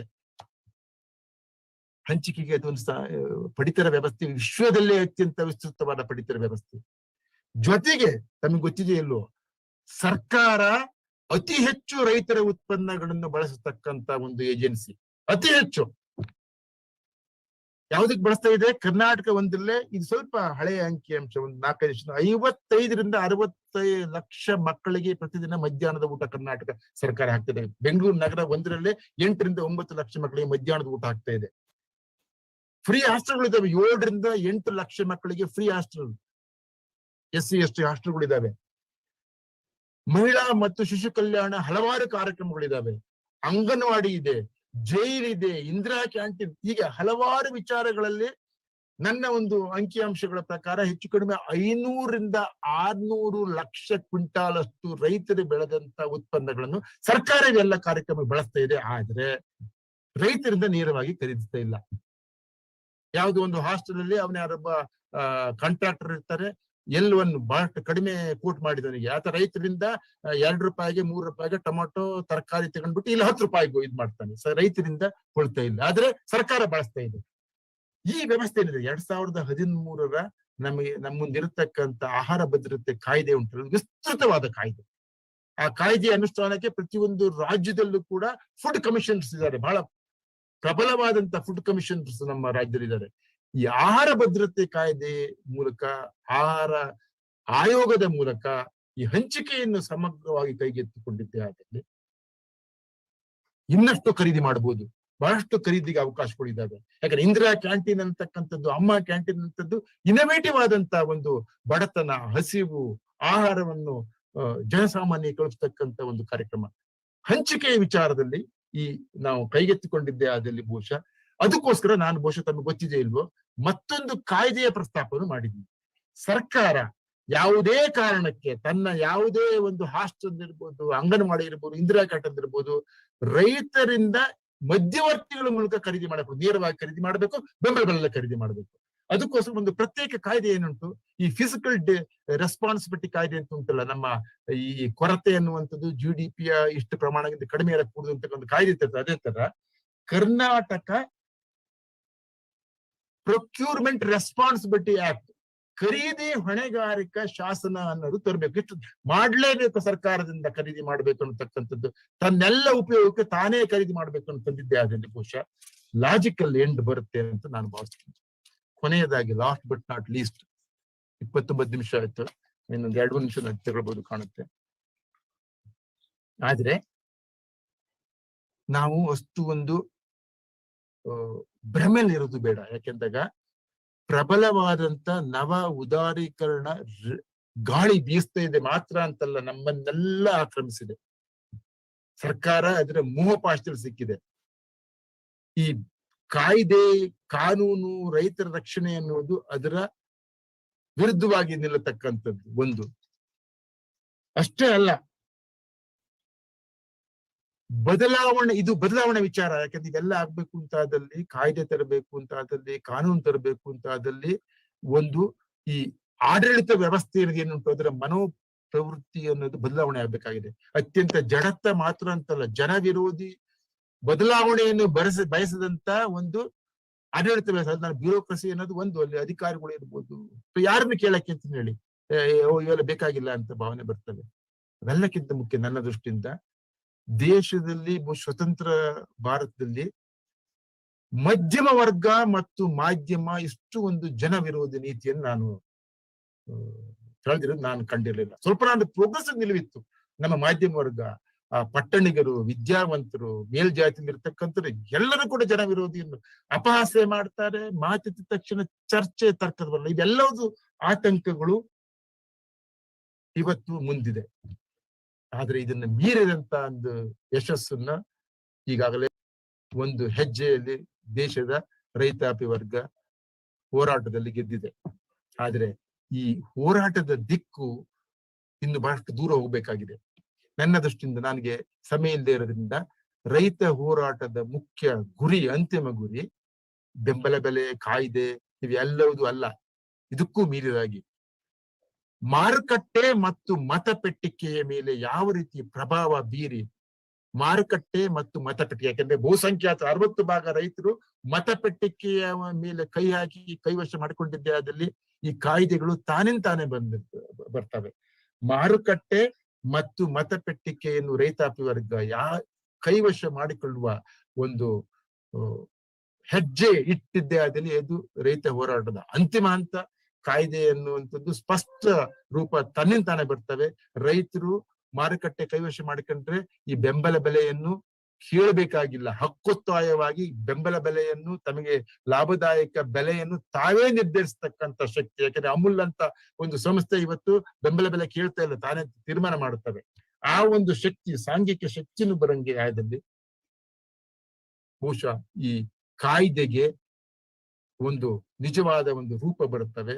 ಆ ಹೋರಾಟ ಇನ್ನು ಬಹಳಷ್ಟು ದೂರ ಸಾಗಬೇಕಾಗಿದೆ. ಮುಂಬರುವ ಚುನಾವಣೆಯ ಫಲಿತಾಂಶ, ಈಗ ಕೆಲವೊಂದು ರಾಜ್ಯಗಳಲ್ಲಿ ಈ ಒಂದು ರೈತ ಚಳುವಳಿಯ ಪ್ರಖರವಾಗಿರತಕ್ಕಂಥ ಪಂಜಾಬ್, ಉತ್ತರ ಪ್ರದೇಶ ರಾಜ್ಯದಲ್ಲಿ ಚುನಾವಣೆಯ ಫಲಿತಾಂಶ ಏನು ಬರುತ್ತೆ ನೋಡ್ಬೇಕಾಗಿದೆ. ನನಗೆ ಚುನಾವಣೆಯ ಮೇಲೂ ಕೂಡ ಭರವಸೆ ಇದೆ. ಹಾಗೆ ಈ ದೇಶದ ರೈತ ಹೋರಾಟದ ಹಲವಾರು ಮುಖಂಡರು, ಹಸಿರು ಶಾಲಿನ ಪಡೆ ಮುಖಂಡರಿದ್ದಾರೆ, ಇವ್ರ ಮೇಲೆ ಭರವಸೆ ಇದೆ. ರೈತ ಪ್ರಜ್ಞೆ ಅನ್ನುವಂತಕ್ಕದ್ದು, ಯಾಕಂದ್ರೆ ರೈತರು ಅಂತ ಚುನಾವಣೆಯ ದೃಷ್ಟಿಯಿಂದ ಬಂದಾಗ ರೈತರಾಗಿರೋದಿಲ್ಲ, ಅವ್ರ ಒಳಗಿರತಕ್ಕಂಥ ಜಾತಿ, ಅದ್ರ ಮೇಲಿರ್ತಕ್ಕಂಥ ಧರ್ಮ, ಮೇಲಿರ್ತಕ್ಕಂಥ ಎಲ್ಲ ಪ್ರಯತ್ನ ಆಗ್ತವೆ. ನೀನು ರೈತ ಅಲ್ಲ, ನೀನು ಈ ಜಾತಿಯವನು, ಈ ಧರ್ಮ ಸೇರಿದವನು, ಧರ್ಮದ ವಿಚಾರ ಮುಖ್ಯ ಅನ್ನೋಂಥದ್ದು. ಆದ್ರೆ ಅದನ್ನು ಮೀರಿ ರೈತರೊಳಗಿರತಕ್ಕಂಥ ಜಾತಿಯನ್ನ ಮೇಲ್ತರದಲ್ಲ, ಪ್ರತಿಯೊಂದು ಜಾತಿಯೊಳಗಿರ್ತಕ್ಕಂಥ ರೈತ ಪ್ರಜ್ಞೆ, ಅವ್ರ ಒಳಗಿರ್ತಕ್ಕಂಥ ವರ್ಗ ಪ್ರಜ್ಞೆ. ಕಡು ಬಡತನದಲ್ಲಿ 70% ರೈತರು ದೇಶದಲ್ಲಿ ಬಡತನದಲ್ಲೇ ಇದ್ದಾರೆ. ಈ ಕೃಷಿಯ ಆದಾಯ ಒಂದನ್ನು ಪರಿಗಣಿಸಿದ್ರೆ ನನ್ನ ಪ್ರಕಾರ 72% ರೈತರು ಬಡತನ ರೇಖೆಯಲ್ಲೇ ಇರ್ತಾರೆ. ಆದ್ರೆ ಬೇರೆ ಬೇರೆ ಮೂಲದಿಂದ ಆದಾಯ ಬರೋದ್ರಿಂದ ಸ್ವಲ್ಪ ಅವ್ರು ಮೇಲ್ ಬಂದಿದ್ದಾರೆ. ಹಾಗಾಗಿ ವರ್ಗ ಪ್ರಜ್ಞೆ ಇದ್ದಾರೆ. ಇವೆಲ್ಲದೂ ಮೇಲ್ಚೂಣಿ ಬರೋದಂತಾದಲ್ಲಿ ಈ ಬೆಂಬಲ ಬೆಲೆಗೆ ಕಾಯ್ದೆ ಅನ್ನುವಂಥದ್ದು ರೈತರ ನ್ಯಾಯಯುತವಾದಂತ ಒಂದು ಹಕ್ಕೊತ್ತಾಯ. ಏನು, ತಮ್ಮ ಉತ್ಪನ್ನಗಳಿಗೆ ಲಾಭದಾಯಕ ಬೆಲೆಯ ಹಕ್ಕು ಅಂತಕ್ಕಂಥದ್ದು. ಈ ಹಕ್ಕನ್ನ ರೂಪದಲ್ಲಿ ಈ ಒಂದು ಕಾಯ್ದೆ ಈಡೇರುತ್ತೆ. ಈ ಹಕ್ಕಿನ ಹಿಂದೆ ಈಗಾಗಲೇ ಹಲವಾರು ಜನ ಹೇಳಿದರೆ, ಇದು ಬರಿದೇ ರೈತರಿಗೆ ಕೇಳತಕ್ಕಂಥ ವಿಚಾರ ಅಲ್ಲ. ರೈತರಿಗೆ ಬೆಳೆದಂತ ಉತ್ಪನ್ನಕ್ಕೆ ಲಾಭದಾಯಕ ಬೆಲೆ ಬೇಕು, ಇದು ಹಕ್ಕು ಅನ್ನುವ ಹಿಂದೆ ನಮ್ಮ ಸಂವಿಧಾನದ ಸಂಪೂರ್ಣ ಈ ಆರ್ಟಿಕಲ್ 21 ಇರ್ಬೋದು, ಆರ್ಟಿಕಲ್ 38/2, 39/9, 43 ಇವೆಲ್ಲದೂ ಹೇಳುವಂಥದ್ದು ಪ್ರತಿಯೊಬ್ಬ ವ್ಯಕ್ತಿಗೂ ಜೀವನ ಭದ್ರತೆಯ ಹಕ್ಕಿದೆ. ಅಸಮಾನತೆ, ಯಾಕೆಂದ್ರೆ ಒಂದು ವರ್ಗ ನೆಮ್ಮದಿಯಿಂದ ಇರತಕ್ಕಂಥದ್ದು, ಮತ್ತೊಂದು ವರ್ಗ ಕಡು ಬಡತನದಲ್ಲಿ ಇರತಕ್ಕಂಥದ್ದು. ಅದೆಲ್ಲಕ್ಕಿಂತ ಹೆಚ್ಚಾಗಿ ಡೀಸೆಂಟ್ ಸ್ಟ್ಯಾಂಡರ್ಡ್ ಆಫ್ ಲಿವಿಂಗ್. ಸಮಾಜವಾದ ವಿಚಾರ ಹೇಳ್ಬಿಟ್ಟು ನಾನು ಮುಗಿಸ್ತೀನಿ. ಸಮಾಜವಾದ ಅಂದ್ರೆ ಏನು ಅಂತಕ್ಕಂಥ, ಸಮಾಜವಾದ ಬಿಟ್ಟರೆ ಬರೀ ಜನತಾಂತ್ರಿಕ ಅಂತಲ್ಲ, ನಾವೆಲ್ಲ ಎಡ ವಿಚಾರಧಾರೆಯಲ್ಲಿ ಮಾಡತಕ್ಕಂಥದ್ದು ಒಂದು ಸುಪ್ರೀಂ ಕೋರ್ಟಿನ ಪ್ರಮುಖವಾದಂತ ಒಂದು ಜಡ್ಜ್ಮೆಂಟ್ ಬಂದಿದೆ. ಅದ್ರ ಪ್ರಕಾರ ಹೌ ಡು ಯು ಇಂಟರ್ಪ್ರಿಟ್, ಯಾಕೆ ನಮ್ಮ ಪ್ರಿಯಾಂಬಲ್ ಇರತಕ್ಕಂಥ ಸಮಾಜವಾದದ ಇಂಟರ್ಪ್ರಿಟೇಷನ್ ಏನಪ್ಪಾ, ಪ್ರಾಕ್ಟಿಕಲ್ ಕನ್ವರ್ಷನ್, ಅದನ್ನ ನೀವು ಪ್ರಿಯಾಂಬಲ್ ತಂದ್ಬಿಟ್ಟಿದ್ರಿ, ಜನಸಾಮಾನ್ಯರಿಗೆ ಅದರ ಒಂದು ಪರಿಣಾಮ ಏನು ಅನ್ನೋದ್ರ ಬಗ್ಗೆ ಬಹುಶಃ Samata Party versus Supreme Court judgment ಕೊಟ್ಟಿದೆ. ಏನಂತ ಅಂದ್ಬಿಟ್ರೆ, ಪ್ರತಿಯೊಬ್ಬ ವ್ಯಕ್ತಿಗೂ ಫ್ರಮ್ ಕ್ರಾಡಲ್ ಟು ಗ್ರೇವ್, ಹುಟ್ಟಿನಿಂದ ಮರಣದವರೆಗೂ ಗೌರವಯುತ ಬದುಕಿನ ಹಕ್ಕು ಅನ್ನೋದಿದೆ. ಆ ಹಕ್ಕನ್ನ ಸಮಾಜವಾದ ಅನ್ನೋದು ಎತ್ತಿ ಹಿಡಿಯುತ್ತೆ. ಹಾಗಾಗಿ ಇದು ಆ ಹಕ್ಕಿನ ವಿಚಾರ ಆಗಿರೋದ್ರಿಂದ ಈ ಎಲ್ಲ ಸಮಗ್ರ ಹಿನ್ನೆಲೆಯಲ್ಲಿ ನಾವು ಬೆಂಬಲ ಬೆಲೆಗೆ ಕಾಯ್ದೆಯ ಸ್ವರೂಪವನ್ನು ಯೋಚನೆ ಮಾಡಬೇಕು, ಹೋರಾಟ ಮಾಡಬೇಕು. ಖಂಡಿತವಾಗಿ ಈ ಹೋರಾಟ ಜಯ ಸಾರಿಸುತ್ತೆ ಅಂತ ಹೇಳ್ತಾ ನನ್ನ ಮಾತನ್ನು ಮುಗಿಸ್ತೇನೆ. ಒಂದು 5 ನಿಮಿಷ ಜಾಸ್ತಿ ತಗೊಂಡೆ ಕಾಣುತ್ತೆ. ನಮಸ್ಕಾರ. ಎಲ್ಲ ಸ್ನೇಹಿತರೆ, ಎರಡನೇ ಗೋಷ್ಠಿಯಲ್ಲಿ ಪ್ರಕಾಶ್ ಕಮ್ಮಡಿ ಅವರು ಬಹಳ ಸರಳವಾಗಿ ಮತ್ತು ಎಲ್ಲರಿಗೂ ಅರ್ಥೈಸುವಂತ ಮಾತುಗಳನ್ನ ಮತ್ತು ವಿಚಾರವನ್ನ ಮಂಡನೆ ಮಾಡಿದರೆ, ಇದು ಹಲವಾರು ಸಾರಿ ಚರ್ಚೆ ಆಗಿದ್ರು ಕೂಡ ಮತ್ತಷ್ಟು ಆಲೋಚನೆಯನ್ನ ಮಾಡೋದು, ಬೆಲೆ ಕಡುವಿಕೆ ಯಾವ ತರ ಮಾಡ್ಬೋದು ಅನ್ನೋದಕ್ಕೆ ಒಂದು ಮಾರ್ಗಸೂಚಿಗಳು ಆಗ್ತವೆ ಮತ್ತು ಒಂದು ಮಾಹಿತಿ ಕೂಡ ಅದು ಆಗಿರುತ್ತದೆ. ಈಗ ಪ್ರಮುಖವಾಗಿ ಈಗ ಅವರು ಕಾನೂನುಬದ್ಧಾದ ಹಕ್ಕೊತ್ತಾಯ ಅನ್ನುವಂಥದ್ದು ಹೇಳೋದು ನಿಜ. ಕಾನ್ಸ್ಟಿಟ್ಯೂಷನ್ ಅಲ್ಲಿ ನಮ್ಗೆ ಅವಕಾಶಗಳಿದ್ದಾವೆ. ನಾವು ಬೆಲೆಯನ್ನ ಕೇಳಕ್ಕೆ ಅದು ಭಿಕ್ಷೆ ರೂಪದಲ್ಲ, ಹಕ್ಕೊತ್ತಾಯ ರೂಪದಲ್ಲೇ ಕೇಳಬೇಕಾದದ್ದು. ಹಕ್ಕನ್ನ, ಸಂವಿಧಾನದ ಹಕ್ಕನ್ನ ನಮ್ಗೆ ವಂಚಿತ ಮಾಡ್ತಾ ಬಂದಿದೆ ಪ್ರಭುತ್ವಗಳು. ಅದ್ರ ವಿರುದ್ಧನೇ ನಿರಂತರವಾದ ಹೋರಾಟ, ಮೊನ್ನೆ ನಡೆದಂತ ಡೆಲ್ಲಿ ಹೋರಾಟ ಅನ್ನೋದು ಅರ್ಥ ಮಾಡ್ಕೋಬೇಕಾಗಿದೆ. ಇಷ್ಟು ಜೊತೆಗೆ ನಾವು ಬಹಳಷ್ಟು ಇದರಿಂದ ಕಲಿಬೇಕಾದ್ದು ಸಂಯುಕ್ತ ಹೋರಾಟ ಒಂದು ಸಾಂಘಟಿಕವಾಗಿ ಕೆಲವು ವಿಚಾರವನ್ನ ಮುಂದಿಡ್ಬೇಕಾಗತ್ತೆ ಬಡ್ಜೆಟ್ ಸೆಷನ್ ಮುಂಚೆ. ಅದ್ರಲ್ಲಿ MSP ಕೂಡ ರಾಜ್ಯದಲ್ಲಿ ಹೆಂಗ್ ಪಡಿಬಹುದು ಅನ್ನೋದು ಬಹುಮುಖ್ಯವಾಗಿ ಈ ಸೆಮಿನಾರ್ ತುಂಬಾ ಉಪಯುಕ್ತ ಆಗ್ತದೆ. ಆ ಹಿನ್ನೆಲೆಯಲ್ಲಿ ಸಂಘಟಿಸಿರುವಂತದ್ದು ನಮ್ಮೆಲ್ಲರಿಗೂ ನಮ್ಮ ಸಂಘಟಿಸಿರುವಂತದ್ದು ನಮ್ಮೆಲ್ಲರ ಉದ್ದೇಶ ಆಗಿದೆ. ಅದು ಈಗ ಮಿಡ್ಲ್ ಮಣ್ಣು ಅಂದ್ರೆ ಒಂದೇ ಒಂದು ಉದಾಹರಣೆ ಕೊಡ್ತೀನಿ. ನಾನೀಗ ನೈಸರ್ಗಿಕ ಕೃಷಿ ಮಾಡ್ತೀನಿ. ಮೋಸಂಬಿ ಮೋಸಂಬಿ ಡಿಮಾಂಡ್ ನಮ್ದು ಬರೀ 16 ಗಿಡ ಇತ್ತು, 50 ಗಿಡದಲ್ಲಿ ಒಟ್ಟಾಗಿ. ನಮ್ಮ ಹತ್ರ 60 ರೂಪಾಯಿಗೆ ನಮ್ಮ ನೈಸರ್ಗಿಕ ಅಂಗಡಿಗಳೇ ತಗೊಳ್ತವೆ, ಆದ್ರೆ ಗ್ರಾಹಕರು ಮಾಡೋದು 100 ರೂಪಾಯಿ. ಅಲ್ಲೇ ಕೈ ಬದಲಾಯಿಸಿ ಈ ತರ ಪರಿಸ್ಥಿತಿ. ಅದಕ್ಕೆ ನೇರ ಮಾರ್ಕೆಟ್, ನಮ್ಮ ಮಾರ್ಕೆಟ್ ವಶಪಡಿಸ್ಕೋಬೇಕು ಅನ್ನೋಂಥದ್ದು. ಗ್ರಾಹಕರು ಕೂಡ ವಂಚನೆ ಮಾಡುವಂತದ್ನ ನೇರವಾಗಿ ಕೂಡ ಉತ್ಪಾದಕರು ಮತ್ತೆ ಗ್ರಾಹಕರ ನಡುವೆ ಮಾರ್ಕೆಟನ್ನು ಏರ್ ಮಾಡ್ಬೇಕು ಮತ್ತು ವ್ಯಾಲ್ಯೂ ಅಡಿಷನ್ ಬಗ್ಗೆ ನಾವು ಆಲೋಚನೆ ಮಾಡ್ಬೇಕಾದ್ದು ಕೂಡ ಬಹಳ ಮುಖ್ಯವಾಗಿರುತ್ತೆ ಅನ್ನೋದು ಈ ನಿಟ್ಟಿನಲ್ಲಿ ಯೋಚನೆ ಮಾಡೋದು ಒಳ್ಳೇದು. ಮತ್ತೊಂದು, ಈಗ ಮುಸ್ಕಿನ್ ಜೋಳ ಸರ್ಕಾರ ತಗೊಂಡು ಕೊಳಿತಾ ಇದೆ ಅನ್ನುವಂತ ವಿಚಾರಗಳೆಲ್ಲ ಬಂದು, ಮುಸ್ಕಿನ್ ಜೋಳ ಜನರು ತಿನ್ನಲ್ಲ ಅಂತಾರೆ. ನಮ್ಮ ರಾಜ್ಯದಲ್ಲಿ ಜನರು ತಿಂದೇ ಇರ್ಬೋದು, ಆದ್ರೆ ಗೋಜೋಳ ಅದಕ್ಕೆ ಗೋವಿನ ಫುಡ್ಗೆ ಇರೋದು. ನಾವು ಈಗ ಎಲ್ಲ ಒಳ್ಳೆ ಮಲ್ಟಿನ್ಯಾಷನಲ್ ಕಂಪ್ನಿಗಳು ಕೋ ಫೀಡ್ಸ್ ಏನ್ ಮಾಡ್ತೀವಿ, ಅದಕ್ಕೆ ನಾವು ಕೊಟ್ಟು ದುಬಾರಿ ಬೆಲೆಯನ್ನು ಕೊಟ್ಟು ಇವತ್ತು ಹಾಲು ಉತ್ಪಾದಕ ವೆಚ್ಚ ಜಾಸ್ತಿ ಆಗ್ತಿದೆ.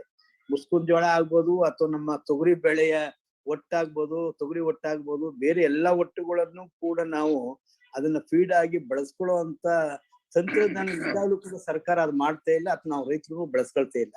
ಈ ನಿಟ್ಟಿನಲ್ಲಿ ನಾವು ಬಹಳ ರೀತಿ ವ್ಯಾಲ್ಯೂ ಅಡಿಷನ್ ರೈತರು ಮಾರ್ಕೆಟ್ ನಾವು MSP ಕೇಳೋದ್ ಜೊತೆಗೆ ನಮ್ ಮಾರ್ಕೆಟ್ ನ ಹಿಡ್ಕೊಳಕ್ ಏನ್ ಮಾಡ್ಬೇಕು ಅನ್ನೋದು ಕೂಡ ನಾವು ಆಲೋಚನೆ ಮಾಡಕ್ಕೆ ಇವತ್ತು ಪ್ರಕಾಶ್ ಕಮ್ಮಡಿ ಅವರು ಮಾಡಿದಂತ ವಿಚಾರ ಮಂಡನೆಯಲ್ಲಿ ಉಪಯುಕ್ತ ಮಾಹಿತಿ ಇದೆ. ಪ್ರಕಾಶ್ ಕಮ್ಮಡಿ ಅವ್ರಿಗೆ ಆದಷ್ಟು ಒಂದು 5 ನಿಮಿಷ ಜಾಸ್ತಿ ತಗೊಂಡ್ರು ಪರವಾಗಿಲ್ಲ, ಸರಳವಾಗಿ ವಿಚಾರನ ಮಂಡಿಸ್ತಿದ್ದಾರೆ.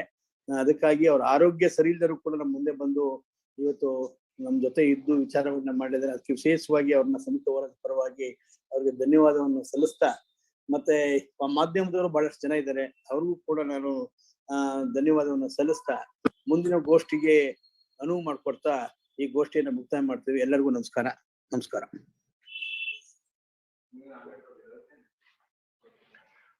ಓಕೆ, ಧನ್ಯವಾದಗಳು.